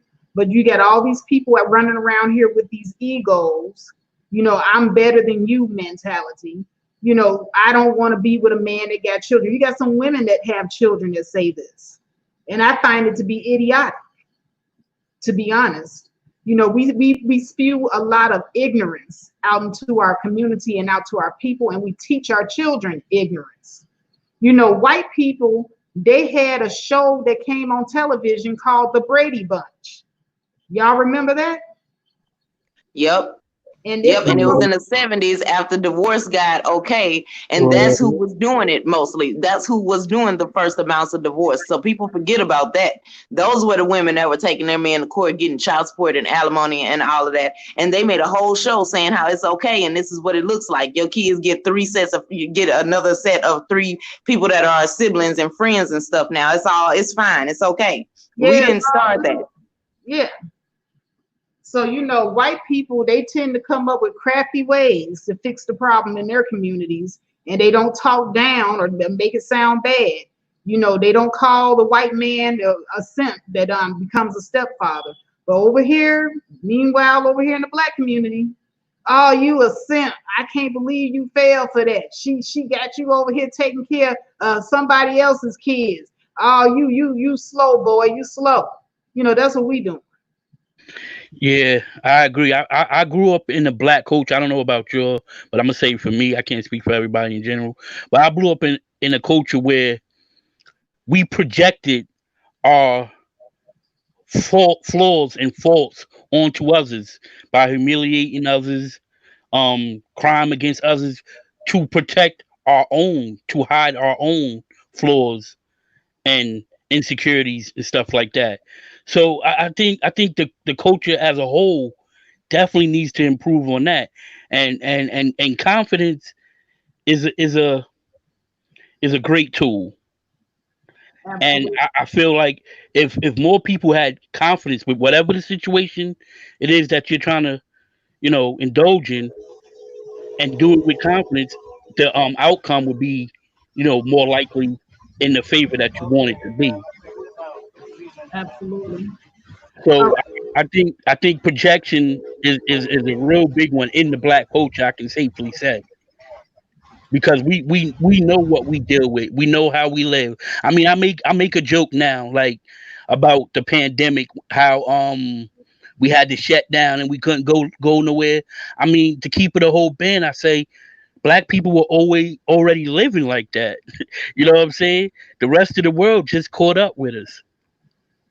We were already on strict, you know, the money said we can't do so much, you know what I mean, type thing. So we got to do better. We definitely got to do better as far as talking about each other. Because Absolutely. that's not going to build confidence. If I tell you that you do a great job with your channel, keep doing that. I mean, I think that does you some good. Absolutely. We have to learn how to reaffirm each other. Mm-hmm. Okay, so Black Moon has an interesting comment. I guess you're just tuning in. That he says, or she says, I don't know if it's a man or a woman, but they say that Black women just need to pick better. I've heard this a few times before. Just pick better. Stop looking for a backup plan to take care of another man's kid. If you can't identify a bum dude, it's called birth control. Let's talk about that. Hey, App Bixley. Let's talk about that. Who wants to go first? I'll go first because this is the thing. It's not always about, a backup plan to take care of a man's children because you didn't know a bum when you saw one. Sometimes the relationship just didn't work out because y'all, for whatever reason. So having a backup plan is part of life. How many people have had a plan A in any life area, your career, anything that went according to plan always, all the time? You're going to need backup plans because that is being smart. That is being logical. And so I'm not saying that you pick somebody, like you pick an ancient dude that you knew up front, or either he turned into an ancient dude and now you making somebody else pick up where he left off. But as a community, if we have Black kids that are suffering, that are not doing anything to create anything for us when we get old, where we gonna live at? What we gonna do? So other cultures understand that their children are the future. Why don't we? It's not about you now all of a sudden being the one that has to come out of your pocket and struggle for somebody else's mistakes or whatever. Look at it as if you create a culture in which your children are successful, you now can hold your head up high as you enter into the graveyard, realizing that you're going to be taken care of. So I don't think that it's like, are there women who do that? Yes. But those women, y'all know wasn't shit when you got with them, when you laid up in them. And if they're making ain't shit as decisions in terms of men, both the parents ain't shit, then take the kids out the situation. And then you, like we as a community, take responsibility for those kids. And then those parents get nothing until they change their ways. There is a way to handle that where you don't feel like you're being used, because that's what it sounds like. It sounds like you're trying to avoid being used. And if you look at it that way, that's how you're going to feel. But that's just how the way the world works. You get old and you can't do the same amount of productivity that you used to be able to do. So who's going to do it for you? Exactly. Hugh Savage, weigh in. I mean, well, honestly, how they say, women are the gatekeepers of sex or whatever, and I could sit there and say that, by me growing up, seeing the women, that seeing my family members and the bad choices they made, and like I said, when they was younger, they see men as an ATM. Then when they got older and they got older, had a couple bad relationships, either all men ain't crap, or they own all men and crap, or they cheese or whatever. But me personally, just gotta pick better and just find what you what fits you. I totally believe it. Go ahead. Go ahead. Oh, I'm sorry. When you finish, I just want to add one more thing to finish out. Go ahead. Oh, well, I was going to also say that birth control is a Band-Aid. So you ain't supposed to even be laying down with or letting a nigga touch you or letting a woman touch you if you can't see yourself raising a kid with her in some form or fashion. So birth control is not the answer. That's more that pump and dump BS that I don't believe in, because things happen. Rubbers break. You know what I'm saying? Birth control gets ineffective if you have to take certain medications or whatever. So that's still a Band-Aid. That's still not fixing the overall problem. You're going to still have single mothers. You're going to still have bitter single parents. You're going to still have fighting and arguing if you feel like the answer to that was birth control. That's not the answer. So, Q Savage, so you agree with Black Moon that women just do need to choose better. And I agree. Women and men actually need to choose better. But you're right. Women, we are the gatekeepers. We do decide who we let in and out. I will agree with that. But at the same time, after the fact of it being done, both people agreed to lay down and make that decision. So once the mistake is made, then both people have to be held accountable. But go ahead. But I feel like this at the same time. It's like if you make that mistake and you feel like you deal with two people that want to be that's held accountable, like I want to be held accountable for my actions, just like she want to be held accountable for action. But the conflict start if the one person, say the man, want to be accountable for his actions and want to do what he got to do, but the other one want to have conflict. and say, oh, I don't even though you can have the ability to handle your responsibilities, I don't want you around. So that's where the conflict starts. So you constantly bickering, backering. So I know for a fact my future is like this. I know I'm be in and out of court. I'm gonna be spending $1,000. I know I'm gonna be spending money on a lawyer, going back and forth. You know why? Because she want to prove a point. All because she want to prove a point. And all because she want to have control. Right, and that's not every situation, but if it does happen to be anybody's situation, I would just have to say, you have to do what you gotta do. Unfortunately, if that's the person you laid down with and that's what they're putting you through, then you have to do what you gotta do to rectify the situation and hold on to your accountability. But exactly. But honestly, Faith, I ain't about accountability. But when my situation, I'm worried about my freedom. Because this person can say anything and I'm going to jail just on a false accusation.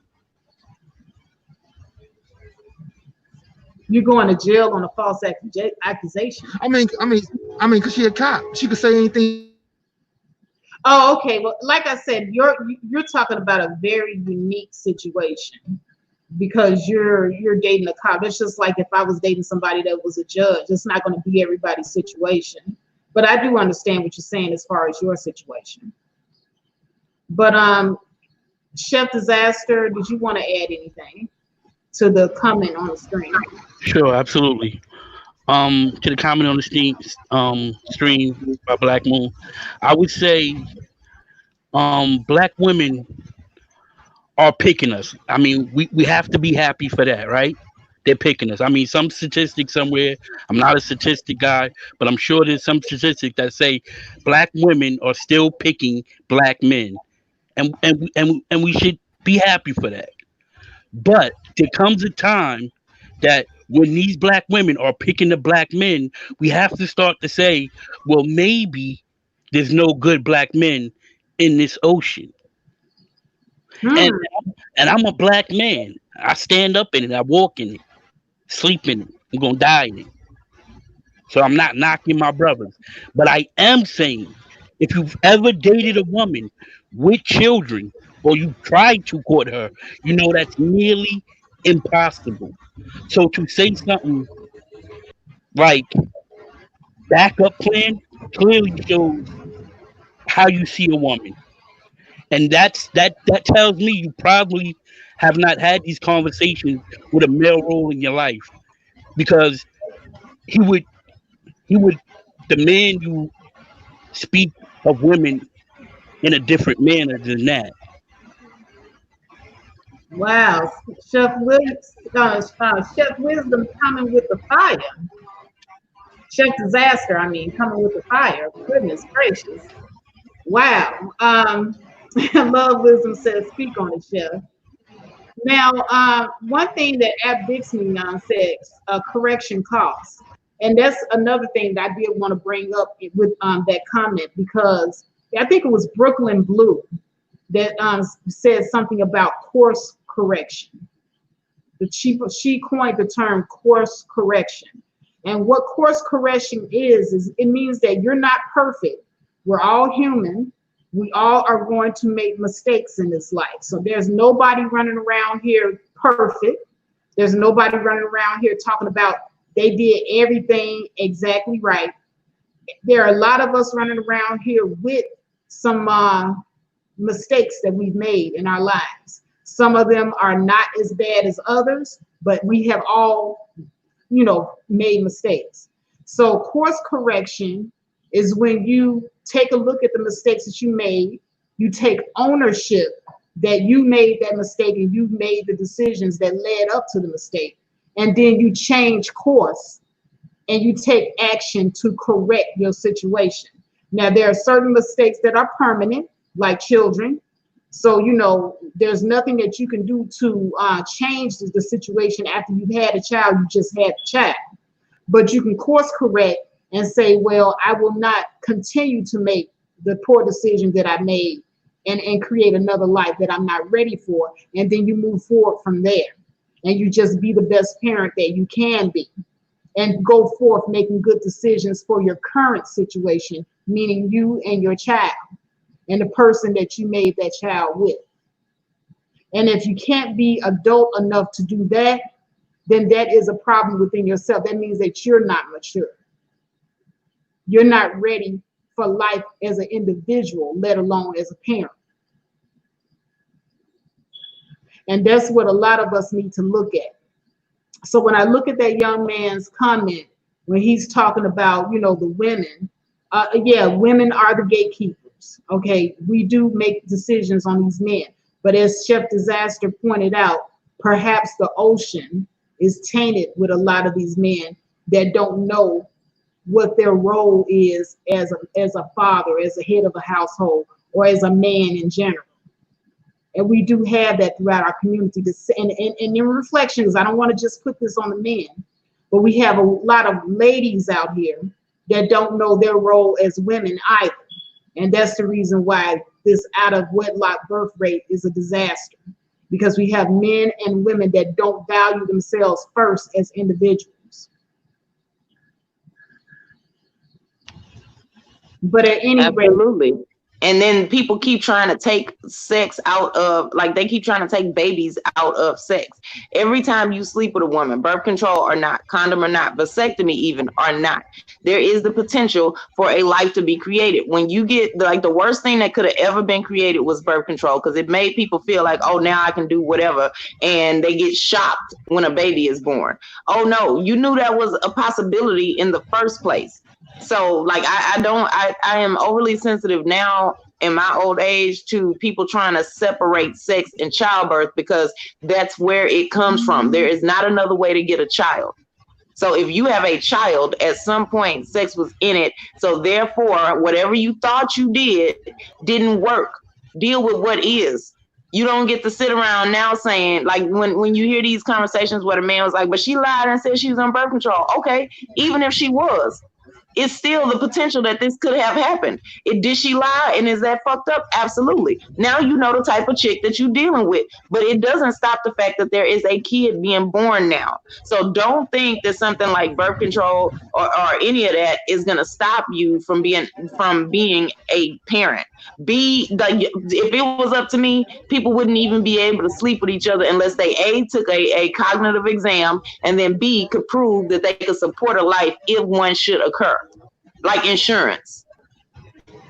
but that's just it. You know, we don't have control over everything that everyone does. And I think other societies get that, but because we have a system and culture, we don't know what it takes to sustain a society of individuals as a group. Now, other societies, they know that they're problem people, so they have what you call systems and programs that help these people get on right track.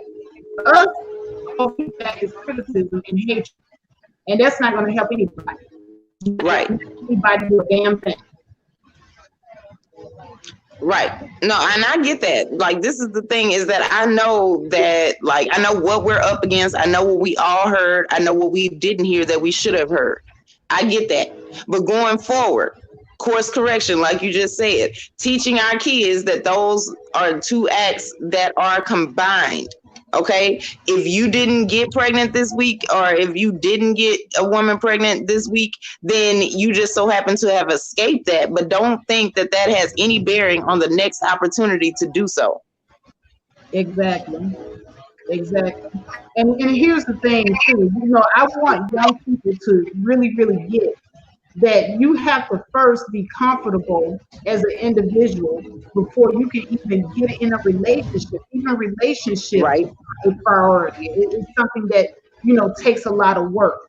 You know, first of all, be able to take care of yourself as a single person. Be able to cook, clean, run a household for yourself first as a single person. And when you master doing that, master loving yourself, master taking care of yourself and giving yourself the gift of knowledge and culture, that means you take yourself on trips to exotic places first. You know, you don't wait for somebody to come along to do that for you. You do that for yourself first. You know, when you meet and befriend people, and then these people are adding value to your life, and you add value to their life, when you learn how to treat people well, and then you learn how to teach people how to treat you, You know, it costs nothing to be a good person. Nothing. But also, in the same token, being a good person does not mean you have to be a doormat. There's balance. You have to learn how to discern. And when you yourself have plenty of valuable learning experiences, then you will be able to choose better because of that, because of your experience, because you took care of yourself first.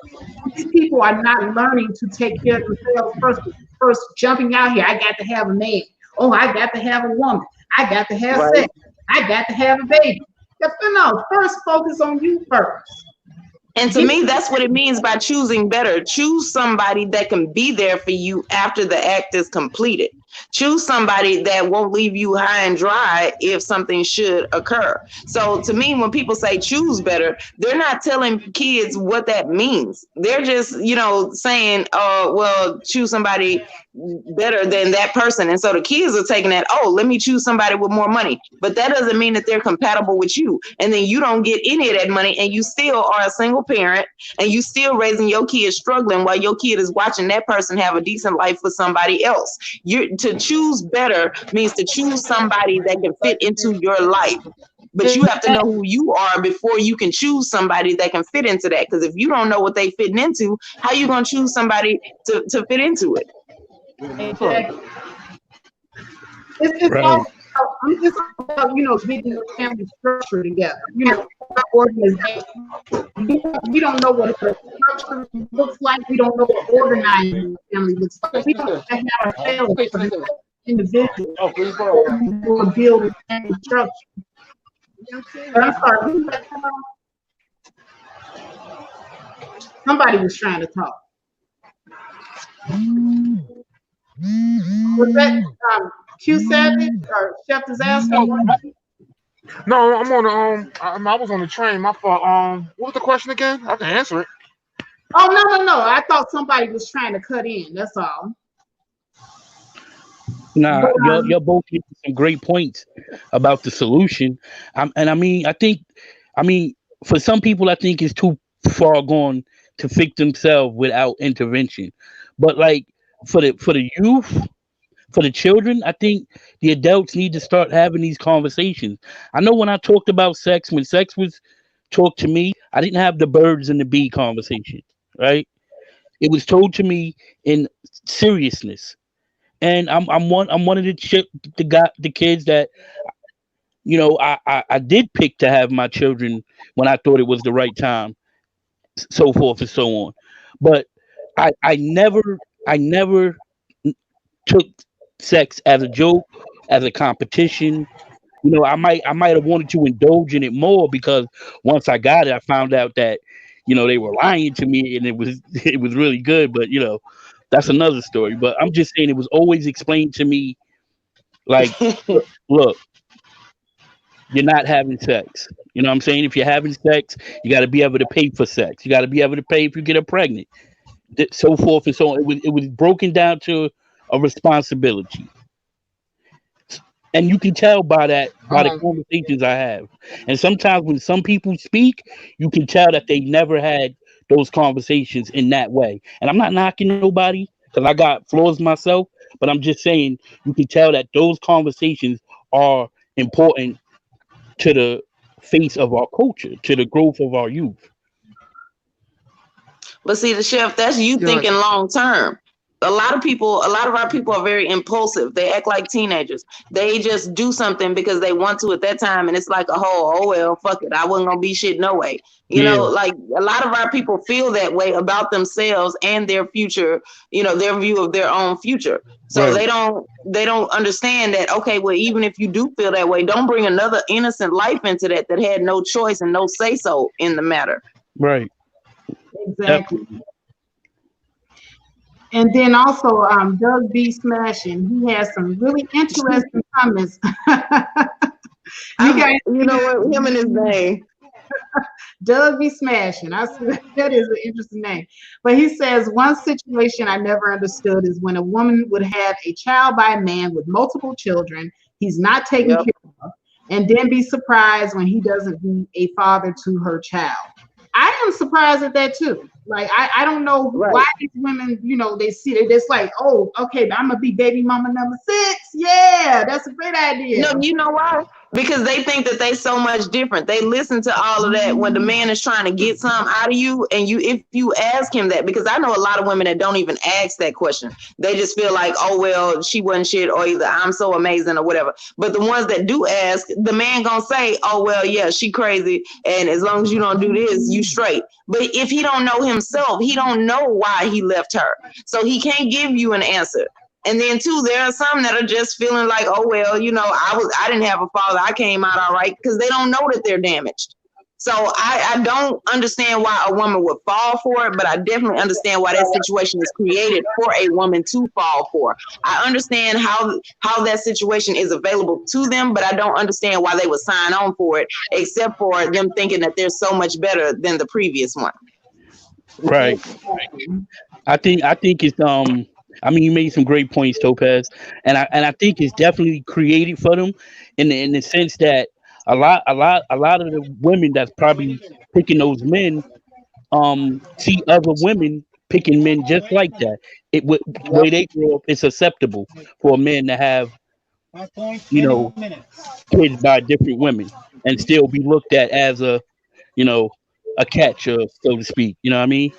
Regardless. Yeah, we got a bunch of sayings that say that it's okay. Mama's baby, daddy's maybe, you know, a man gonna be a man. All of that kind of stuff says that for the man, you know, it doesn't matter. He's still a catch. He's still a good man. He's still a bachelor. You got older women telling women, don't lose no good man because of what another woman's saying. Well, sometimes you do have to listen to what happened. Sometimes you'll be able to pick out what's true and what's not. But, you know, I get yelled at, so I try not to argue with people. Yeah, my mother used to say the same thing. She used to say that a man can walk down the street with no clothes on, and he can turn around and marry the king's daughter. But let a woman walk down the street with a suit on, and she'll never live it down. Right. And that is so true. You know, there are a lot of things that men get away with. Oh, who is that? Who is that? Go ahead. Hello? Yeah, go ahead. Oh, I was about to say it's like I'm about to say my situation. I mean, I would say it like this. When it comes to that, I mean, I have friends that got like 9 kids, 5 different baby mamas in jail, this, that, and the third. And I came from a family where I put you like this. It was like the men treated women like sport. In other words, it was I didn't grow up like that because I was socially awkward. But like my brother and my uncles, I mean, they used to keep score. How many girls they had? My brother used to have girls' numbers in the composition book. He had girls from the alphabet from A to Z, each name. Unbelievable. But the whole point being is like, look at their outcome. They got multiple kids, been married a couple of times, this, that, and the third. I don't get it. I really don't get it. I know they can attract multiple women and have babies by them. Like people ask how Future well, we know how Future gets his baby moms with money or whatever, but don't know. Yeah. Well, one thing that I would like to say is that you know, we as women, we do have to be a little bit more we have to take responsibility for that, because I do see a lot of that going on. The man sharing is off the chain. And it is because a lot of us, we don't respect each other as women. Let's just be honest about that. You know, I can't sit here and discard the fact that I was a married woman, and there were a lot of women that were happy to sleep with my husband, knowing that he was married. So, you know, we need to also talk about that, how we don't respect each other as women. Right. Well, like for example, like my aunt, for example, my aunt ain't crap. She'll sleep with a married man in a minute. And you know what she said about sleeping with a married man? At least you know where they going home. She ain't got to worry about them. They know they can go home at a certain amount of time. let them deal with their wife or whatever. I mean, she told me all the stuff about how they complain about their wives, how their wives get married, then regret getting married, and this, that, and the third. My view was like this. That's what I don't get. I Yeah, really don't get that. yeah, I don't get that either. You know, we do have to take a little bit of responsibility as women as far as like being side chicks. I remember in my 20s, I was a side chick before. You know, I'm not proud of what I did when I was younger, you know, sleeping with another woman's husband. You know, that was wrong. You know, I definitely shouldn't have been disrespecting that woman in her marriage like that. But, you know, that's Then you something gotta realize, but we're not discouraging it though. You know, in our culture, we Right. are upholding the side chicks, we're upholding the pump and dump, we're upholding all the negativity, but then we're complaining about the result of it. like, what's that song by that young girl SKA, The Weekend? Your man is my man, and you can have him on the weekend. And come on. Yeah, that ain't cute. No. Because you know, and that's another thing that creates single parent households is because we got to admit that that doesn't feel good to get cheated on when you know that you have a family with this guy and he's willing to risk it all for some chick that he just barely met. If she's willing to do that for you, what makes you think that you're the only person that she's willing to do that for? And it ain't even about you. I know you like to think that that means that you were just that dude where she just didn't care about, like she was willing to fight to the death for you, but it's really not about you. It's about her and her ego and what she's capable of, and nothing can be held from her. It has little, if anything, to do with you as a man. And so if you are willing to do that to a family that you've created, I personally can't deal with you. Now, I've never dated or been anywhere involved with any married man. And so now the thing is, there are men out there that lie. I literally had a guy that yelled at me and went off in my voicemail for like 2 days because once I found out that he had a woman that he wasn't married to, but she was pregnant. And I'm like, oh no, we good. You know, he literally went off on me talking about how he should have never told me. Are you serious? So you didn't want to tell me that you was building this whole family? You wanted to take away my choice? So you gotta, like, yeah, women need to be accountable because see, the whole reason why he felt like that was an option is because there are women out there. He told me this because he was expecting me to still go along with it because there are women out there who do go along with it. I'm not one of them. I'm too selfish for that. You can't be in my face talking about no other chick. But there are women out there that feel like listening to you bitch and complain about your wife and how you regret getting married, but you got married. You showed up and you married her. You ain't went to no divorce court yet, so it ain't that damn bad. I'm not finna spend my free time listening to you bitch and moan about a decision you made that ain't got nothing to do with me. But there are women out there for whom that's a badge of honor. Oh, I'm so much better than her. She got the ring, but he hates her. He loves me, but he ain't leaving her for you. So sit down somewhere. Neither one of them are winning, in my opinion. That neither woman is winning because you have the wife at home putting up with a cheating husband, and she's not happy. And then you got the side chick. She has a piece of a man, and she's not happy.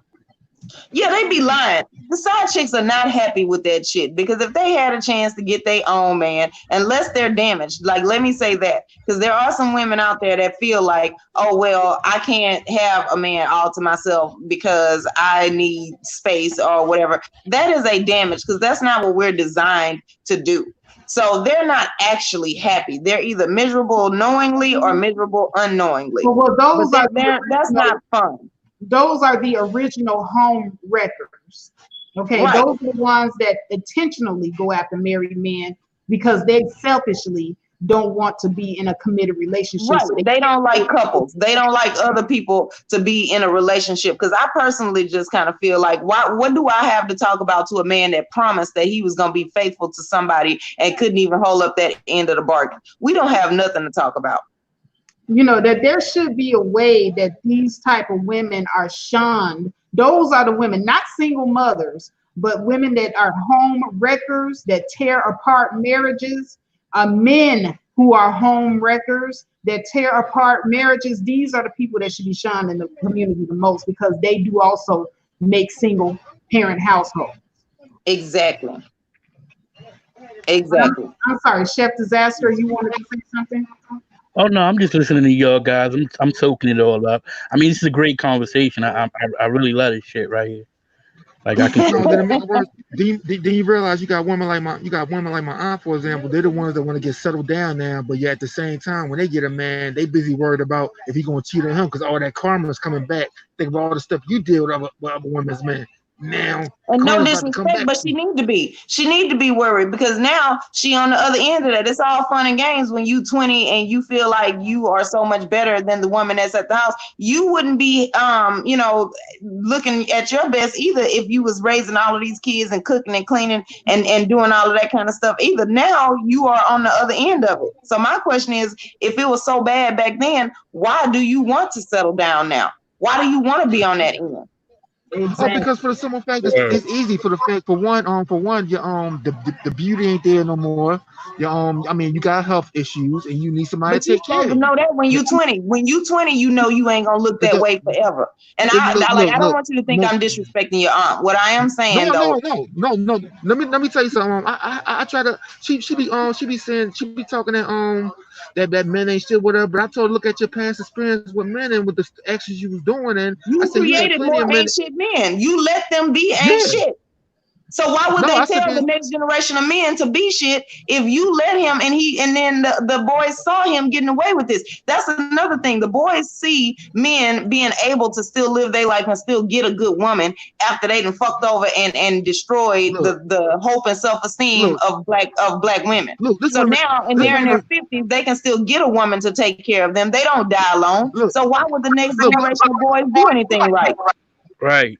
And she's not going to make him be a responsible father in his child's life that he abandoned. Exactly. Because that's another thing. How can you sleep with a dude that don't take care of his kids? How can you sit there and tell him that it's okay for him not to take care of his kids? That if he slept with this woman, why would you tell him it's okay he need a DNA test? Why would you tell him that this shit is okay? And then expect him to do anything different when you get pregnant? Exactly. I'll put you like this. You gotta you dealing with dealing with a relationship, and some dudes gotta dealing with a woman that got another kid, whatever. He may look out for her kid, he may look out for her kid or whatever, but she ain't gonna stand there and say, what about your other kid or whatever. Some will, but most of them not, because they figure like at that time he looking out for me and mine. So obviously he be looking out for his or whatever, or they not worried about that at that time. As long as they taking care of his, that's short range. And that's the problem. That's short range. Yeah, he looking out for you and yours right now. But what happens when you get old and the next chick come along and now she is getting her bills paid by this nigga? You think, like, this is the thing. You're not ever, if you got to tell a dude he need a DNA test, you dealing with a stupid dude. If he don't feel that way already, then why are you telling him? Secondly, if he's doing all of that to you right now, 10 years from now, when the next chick come along and now you done had 3 or 4 of his kids or whatever, then you don't think she's going to do the same thing to you? Because that's what she saw you doing. That's okay. That's normal. And you no doubt have been going around touting this as it's like the best thing ever. Like that's the smartest position to be in. So now the kids were listening to you. Now they're doing it to you. Right. Because the role model in my life used to have a way about calling me stupid. He didn't call me stupid outright. He used to say things like, men don't behave like that. Men don't talk like that, son. Men don't do those kinds of things. And I say he was calling me stupid because the things that I was doing were obviously stupid.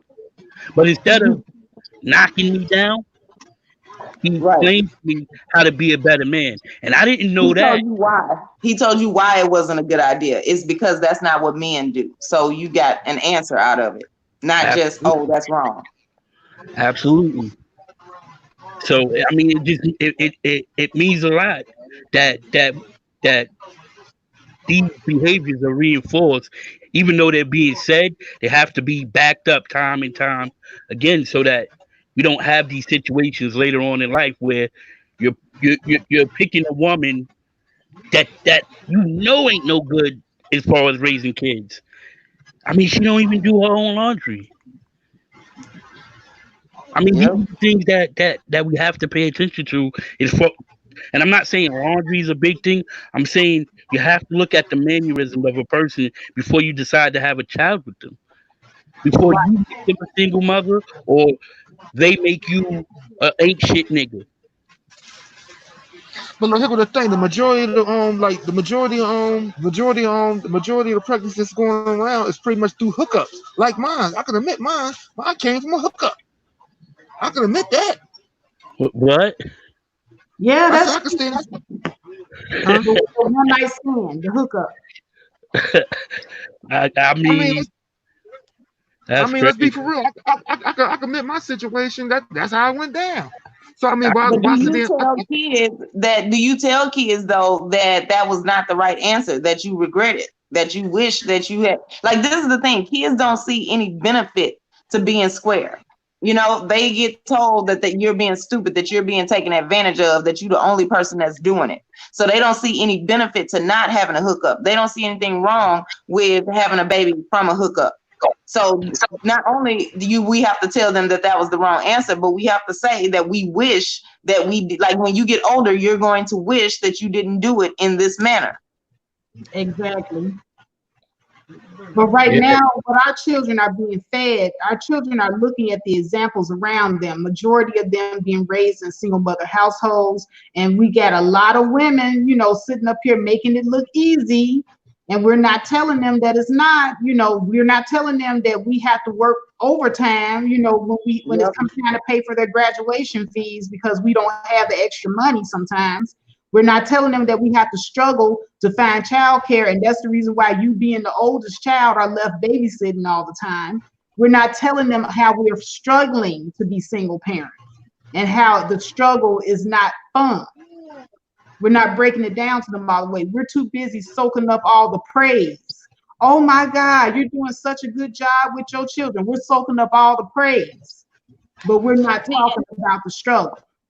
And my kids heard people tell me that I was doing a good job with them, but they also they saw the work that I was doing, that it took to get that praise. So I'm just not a person that believes in accepting failure. So I did do what I needed to do, but at the same time, I let them know that, yes, you're going to have to put in work. And would this be easier if your dad was here? Yes, it would be.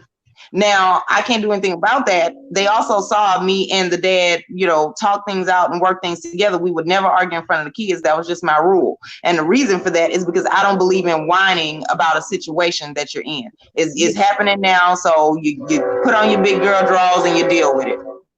And and I had to tell my daughters, when I became a single mother, there were certain things that I couldn't do. Like I couldn't go hang out with my girlfriends anymore. Like they would have little girl trips and stuff like that. They would go travel. They went to different countries. Okay. And I couldn't go because I had to stay behind and be with my baby. I had to be a mama. So, there's certain things I couldn't enjoy doing.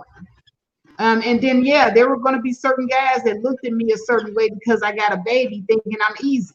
Then I had to, get over certain stereotypes that you have because you have a child. Guys thinking you're easy and that you're going to spread your legs for them because you have a child. They think you're having sex easily with just anybody, and that's a myth too. There's a lot of things that you got to overcome with the stigma of being a single parent, and a lot of us are not being honest especially with our daughters and our sons, and having these conversations and letting them know, hey, this is what it is. It is not glamorous. It's not easy. I'm sorry, if I'm making it look easy, but I am a good parent and I strive to be a good parent. I'm always going to be a good parent. But at the same time, these are the sacrifices. See, we don't talk about the sacrifices. We take the praise, but we don't talk about the sacrifices. Right. I mean, I'm like this. For a long time, I had a good run of women that had children, and it was hard to like get a date with them. And I'm like, yo, what is it me? What's going on? This, that, and the third. But if you really know the situation, you got to say, like, they have to fit you in their schedule. They have to figure if you're acceptable to be around them, because in order to be with them, you probably gonna have to be in their kid's life. So I say that to say this. I think the single parent woman is a better fit for a single parent father. I agree. Yep, because then that way, he would know that she knows what kids need.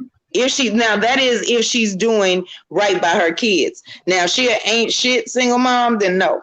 Don't bring around your kids. Right. But Absolutely. if she's doing what she's supposed to do and she's taking parenting seriously, then yes, then that means she ain't gonna ask you to do dumb shit because she should already know what your answer is gonna be. And Absolutely. she might even be able to step up and help you do some stuff. Like there's this one guy I dated, his daughter asked him at 7 years old, could she wear makeup? And I was the one that had to tell him no, because her mama was cool with it. And I'm like, no, she won't be doing that coming to my house. She won't be having no makeup at mine. But she go home and wear whatever she wants. Another reason why step parents are important. We need more Black versions of the Brady Bunch and the Partridge Family around here. Yo, Faith, you crazy. You're right, though. You're right. You're not crazy in a bad way. You're crazy in a good way. Oh, funny way. No, I've been called worse. But yeah, I know. I mean, but seriously though, I mean, I know it sounds crazy to some people, but we do need it. I mean, seriously. We need to stop talking down on it. Like what she just said. Now, the biological mama was off base. And her being another female influence in that little girl's life might have put her back on track. And that's what he said. Because see, I, as an adult woman, only wear makeup for like special occasions. Day to day, going to work, I don't put on makeup. And so she would have not only seen me telling her you can't wear makeup, but she would have seen me living a happy life without it always being on. She would have seen my daughter, who's older than her, not, coming in my house with eyeliner and a full beat up face at 10 years old. So like, I would have been living what I'm telling her, not just telling her, oh, do as I say, not as I do. Right. So that's the thing. But guess who he held in higher regards though, which is why we ain't together. The whole. Yep. And guess what? And this is the same type of woman who was married when he got her pregnant. Wow. So therefore, of course, she had all of these viewpoints on it's okay for you to wear makeup starting at 7. You got to get them early. You got to teach them. My daughter gonna be a diva. She won't be in my house. Not in mine. It seems like these hoes are definitely winning. Well, I mean, that wasn't no win because this is the nigga that didn't even know that was wrong. Like, you ain't got nobody in your family that would have told your grandma. Now, his grandmother would have told him the same, but his sisters, like, they would have been cool with it. Like, that. Once I figured out that that's the family he came from, I was over it. I'm like, you know what? I can't do it. I'm good. I'm out because at this point, I got to worry about my kids, and my kid ain't gonna watch all of this. Exactly. Right. That's why I used to feel it was very important for my daughters to have, both their parents in their life because of situations like the makeup. So when their mother felt like that, like she didn't want to wear makeup, and then they would come like ask me, I would reinforce that. But I would do it in a different way. I would say like, well, what kind of, piano player is gonna wear makeup, or I would just reinforce it in a lighter way. But that's a good thing, though. That's good. Mm-hmm. Well, my daughter, she like 17, and she ain't in that makeup. If it ain't Star Trek or Criminal Minds or art project, she ain't into it. And that's a good thing because we got to give these kids something to do with their time. We can't whine and complain about what the media is teaching our kids if the media is the only person teaching our kids. What are you saying to your children? So, I don't be listening to all of that, like the media influence, and we got to get out of America because because see, America ain't in my house. That's not who rules inside my house. So when my kids are inside my house and at home, I'm talking to them about other stuff. Exactly. And you can control what your children are watching in the media. And exactly. Right. That's why I believe they sent out them stimulus checks, not to jump off, but to get in your house. Yep. To get you to listen to things you normally wouldn't pay attention to. But that's not, I just was No, saying. but that's a good point, because now everybody at home all of the time. It's only so much you can do to entertain your kids, and you have to be able to work still probably from home if you're not sitting around collecting unemployment like that. Not like that's a bad thing if your job was affected. But what I'm saying is, like now they have more access to your kids and less access to teaching instruction. So, now, and then they give you money so that you feel like they're your savior, and then they get to have your kids now. So that's a good point. I hadn't talked about that, but that is, I think, part of the design. But I'm not going to be a conspiracist on Faith's panel.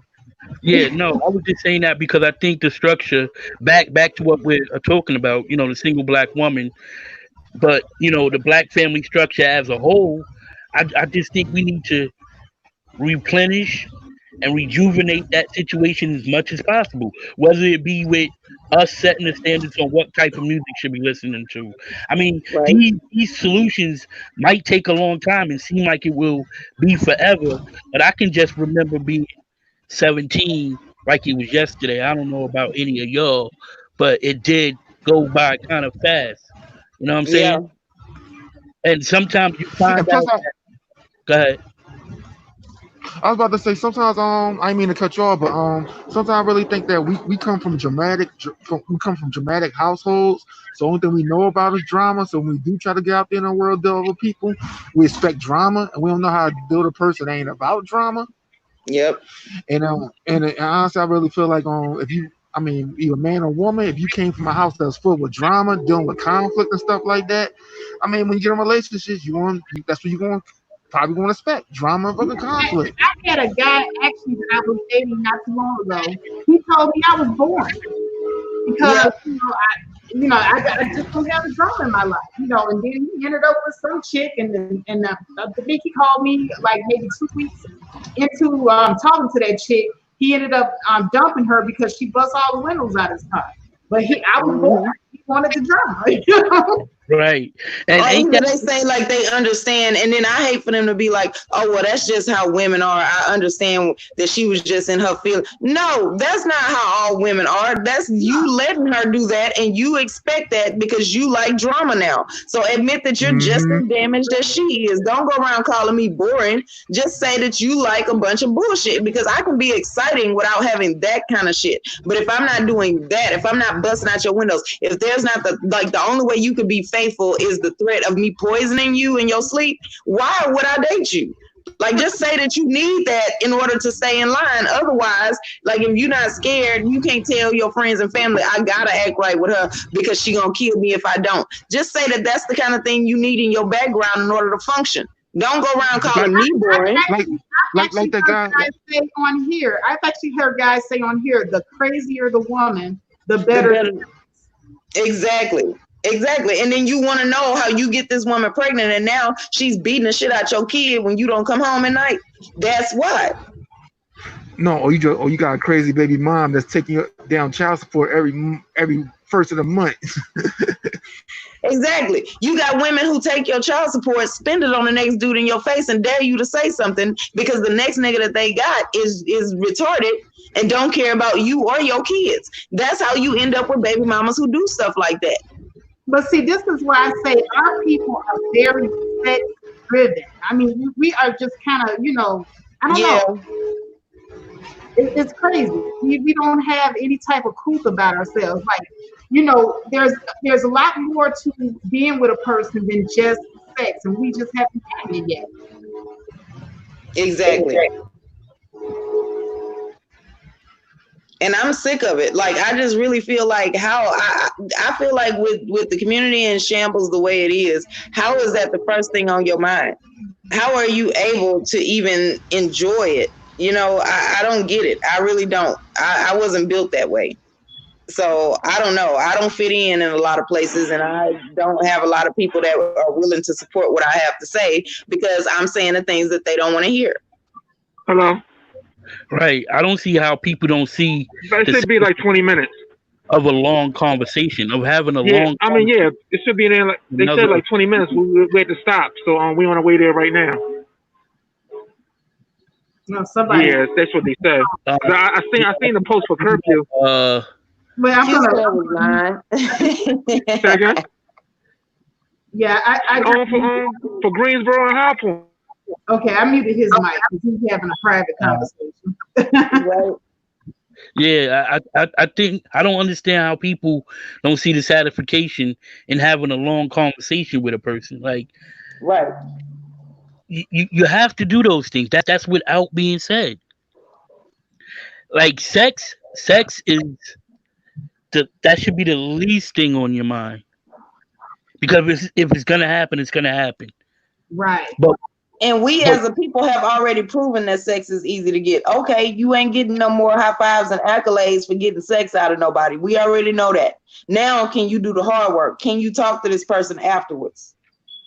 word. Did you go on a date to the laundromat? I mean, I'm old school. I'm like, I'm waiting for her to come say, sit at the laundromat with me. Like, you know what I'm Yeah, saying? because that is a boring activity. I drop mine off. I'm not even gonna lie to y'all. I can't sit there for that. Yeah, I'm just saying I'm old school with it. Like, you know what I mean? I'll be waiting for the important things because I got a security blanket up. And sometimes it takes a little more for You're breaking up, Chef. I don't know what's going on, but you're breaking up. But Topaz, are you there? Yeah, I'm here. Can you hear me? Yeah, I can hear you just fine. Well, anyway, we're going into 3 hours into the stream, and I want to congratulate both of you for hanging in there with me. Woo! Thank you for having me because I'm serious. I've been looking for your channel and I finally found it. And so now I'm gonna be over here. I'm gonna crash your panel, just so you know. Girl, you are welcome anytime, especially with that clientelism. You can be welcome anytime. And I will come to your channel. You have a channel too, don't you? Yes, ma'am. I talk about mental health. And so I have a couple of things that I got planned for the rest of 2020. But so definitely come over there. Just let me know. Okay, definitely. We need another psychiatrist. Now, I also listen to D. Darrell. I don't know if you're familiar with his channel, but he's also a psychiatrist too, a psychologist. Yeah, I recently, his channel was recently recommended to me because I didn't know about his channel when I first got on here because that was the whole reason why I started the channel because I was like, okay, but y'all not talking about why. And so then after I started making content, then I heard about him. And so I've been over his channel recently though. I just got there. And Chef Disaster, you also have a channel as well, right? Yeah, I do a little something, you know, a little razzle Yeah, dazzle. talks about relationships, socially balanced TV. Yeah, I razzle dazzle a little bit. All right, well, I'll definitely be over there crashing your panels too. You should, as you should. But Yeah, yeah, I've definitely been this told was a the channel great before. conversation. This was an excellent conversation. I really enjoyed both of you on here. Q Savage, he's down there in the chat room. It was nice having you on as well. Yeah, I can say that he's a real dude. He's a real brother, man. And understanding, and any disagreements were so respectful. So I definitely enjoyed this. I like the audience that you have, Faith. Yeah. Thank you. I like to think that my audience is an audience of adults, grown-ups that know how to interact and talk. And this channel is not about gender warring. It's about finding solutions and talking about possible solutions and hopefully inspiring other people to implement those solutions in their own lives. Yes, ma'am. But any closing thoughts from the both of you before I end the stream?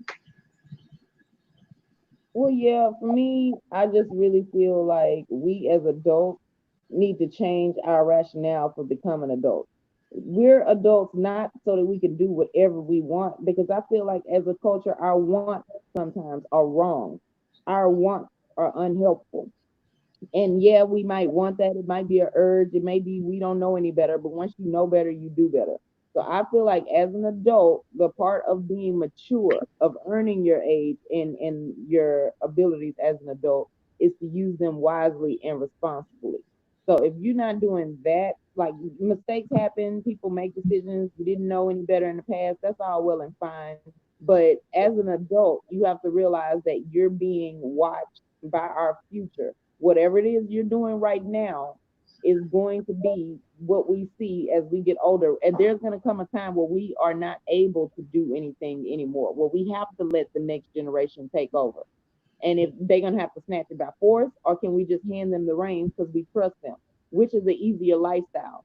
And so when people think about it that way, then they'll be more willing to do more appropriate things. They won't look at it. You work and then you earn your right to play and have leisure free time. You should have been playing your whole childhood. If you didn't get that, then do some fun stuff that you like as an adult, but understand you can't get that time back. And focus on correcting the rest of our culture so that we don't have to die with our heads hung low. Okay, excellent. Now I want to ask you, what is your political affiliation? Are you independent? Are you Democrat, or are you Republican? What is your political affiliation, Topaz? To be honest with you, I'm independent. There was a time in my early adulthood where I voted Democrat because of where I was raised and everything, but I don't quite agree with everything with the Democrats, and I don't quite agree with everything of the Republicans either. So I consider myself to be independent. Okay, because I am looking for an all-female panel to discuss the Black woman's allegiance over the years to the Democratic Party. So I definitely would like to invite you to that panel. I would love that. What I'll do is I'll type my email address in the back chat and just let me know. Okay, and my email address will be in the description box at the end of the stream, so you'll definitely be able to contact me as well. I'm looking, and this is for anybody who's interested. If you are female, I'm going to put my email address up here on the screen. Hold on a second. Looking for all female panel to discuss the Black woman's allegiance to the Democratic Party, and contact, hold on, my typing sucks, the Jones channel at gmail.com. All right, so I'm going to add the banner. All right, so it's right there. My email address is thefaithjonechannel@gmail.com. I try to make it as easy as possible.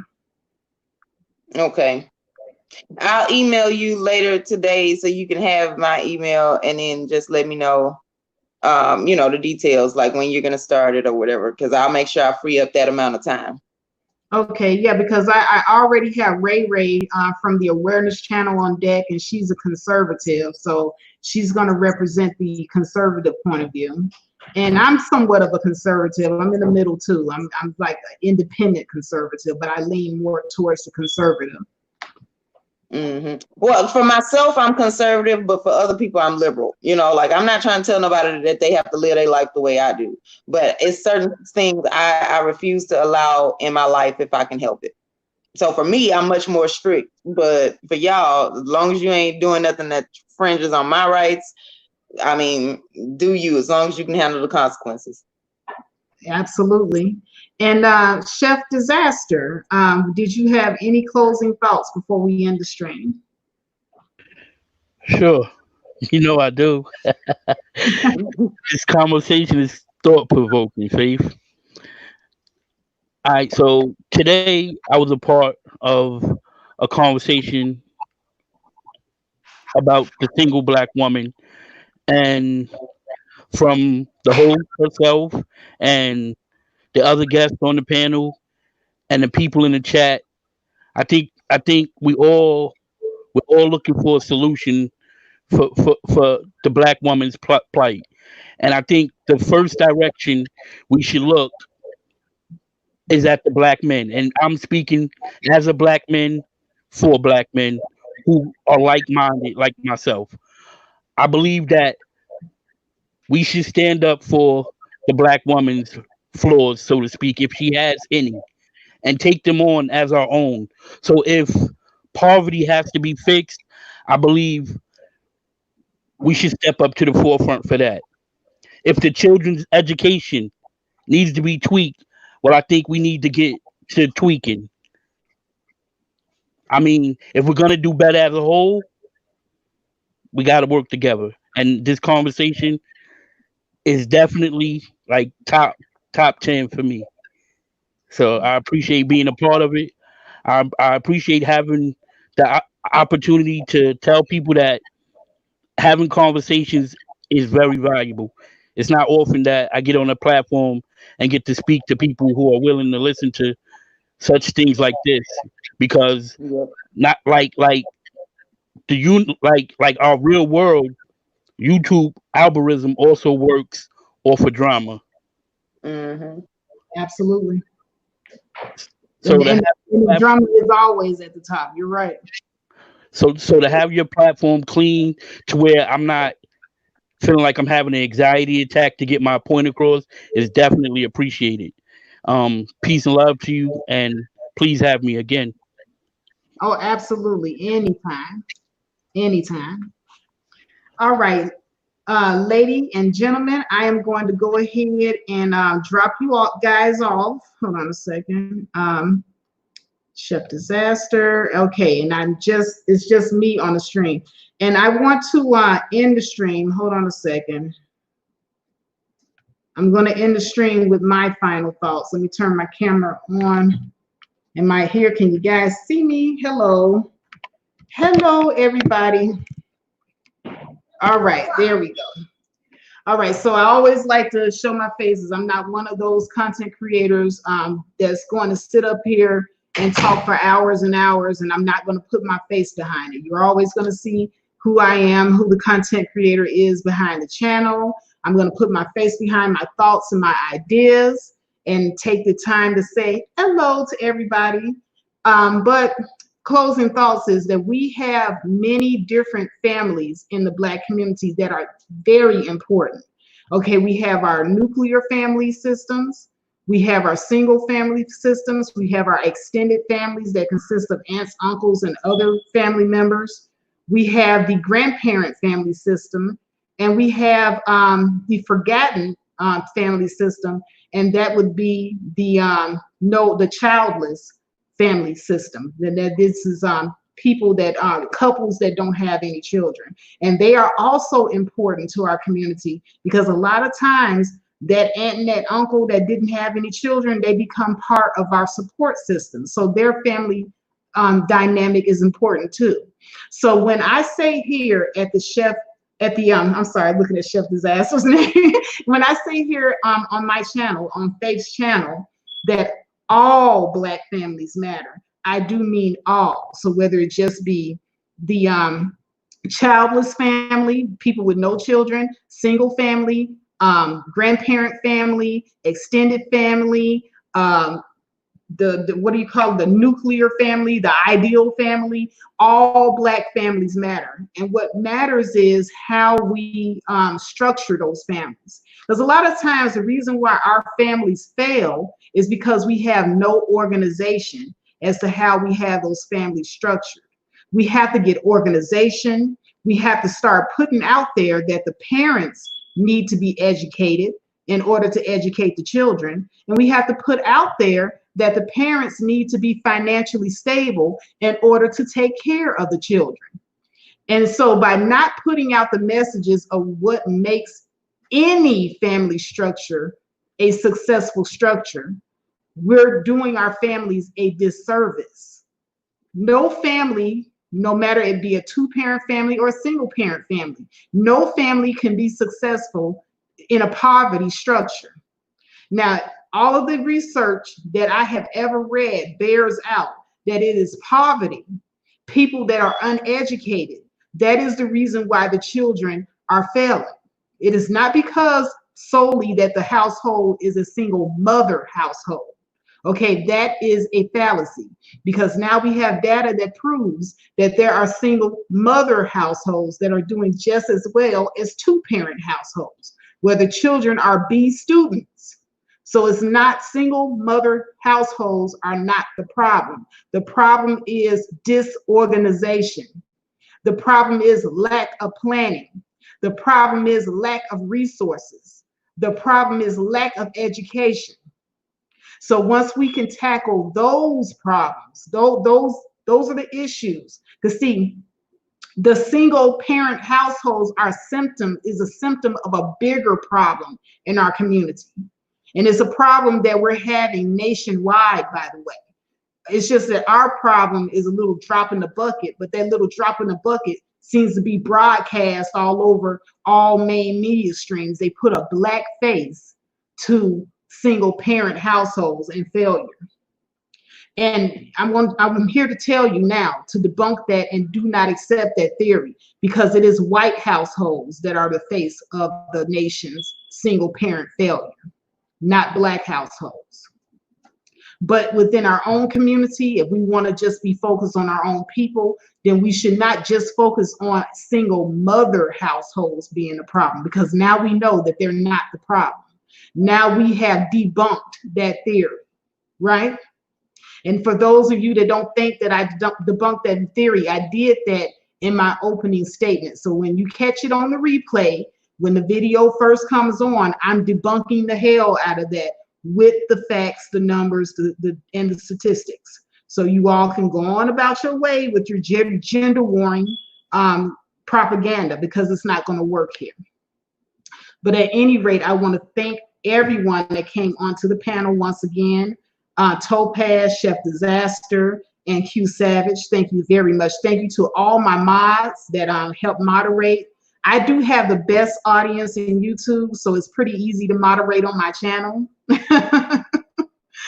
And I just want to say, you know, guys, enjoy your Sunday. Enjoy your Sunday. Enjoy being with your families. And, you know, remember to carry this message on, you know, to the next generation, or to people that need to hear it. You know, if there is a single father, a single mother, or anyone raising children by themselves, let them know that they're not the scourge of society, because they're not, okay? Especially if they're in position, they have education, they have the economic resources. They're not the scourge of society. They're not. And even if they're poor, okay, being poor does not automatically mean that you are the scourge of society either. It just means that you're going to have a lot of obstacles, but that can also be overcome too. Make sure that you get yourself together. You course correct by getting your education, along with seeing that your children's education are on point. And then also you make sure that you course correct by making sure that you have a definition of the roles in your household. Make sure everything is organized. Everybody in the family has a role. Everybody knows the importance of their role. See, these are things that we're not teaching each other in our Black families, period, whether it be nuclear, single, extended, whatever. You know, all Black families matter, all of them. But at any rate, I just wanted to peep in, show my face, and I wanted to say I love all of you guys from the bottom of my heart. I really appreciate you being here. You could be anywhere, but you decided to be here with me, and I always appreciate the views. Please like the video on the way out. If you are listening to this video on the replay, please like the video, because that keeps me on top. Thank you all for watching, and you guys have a great day.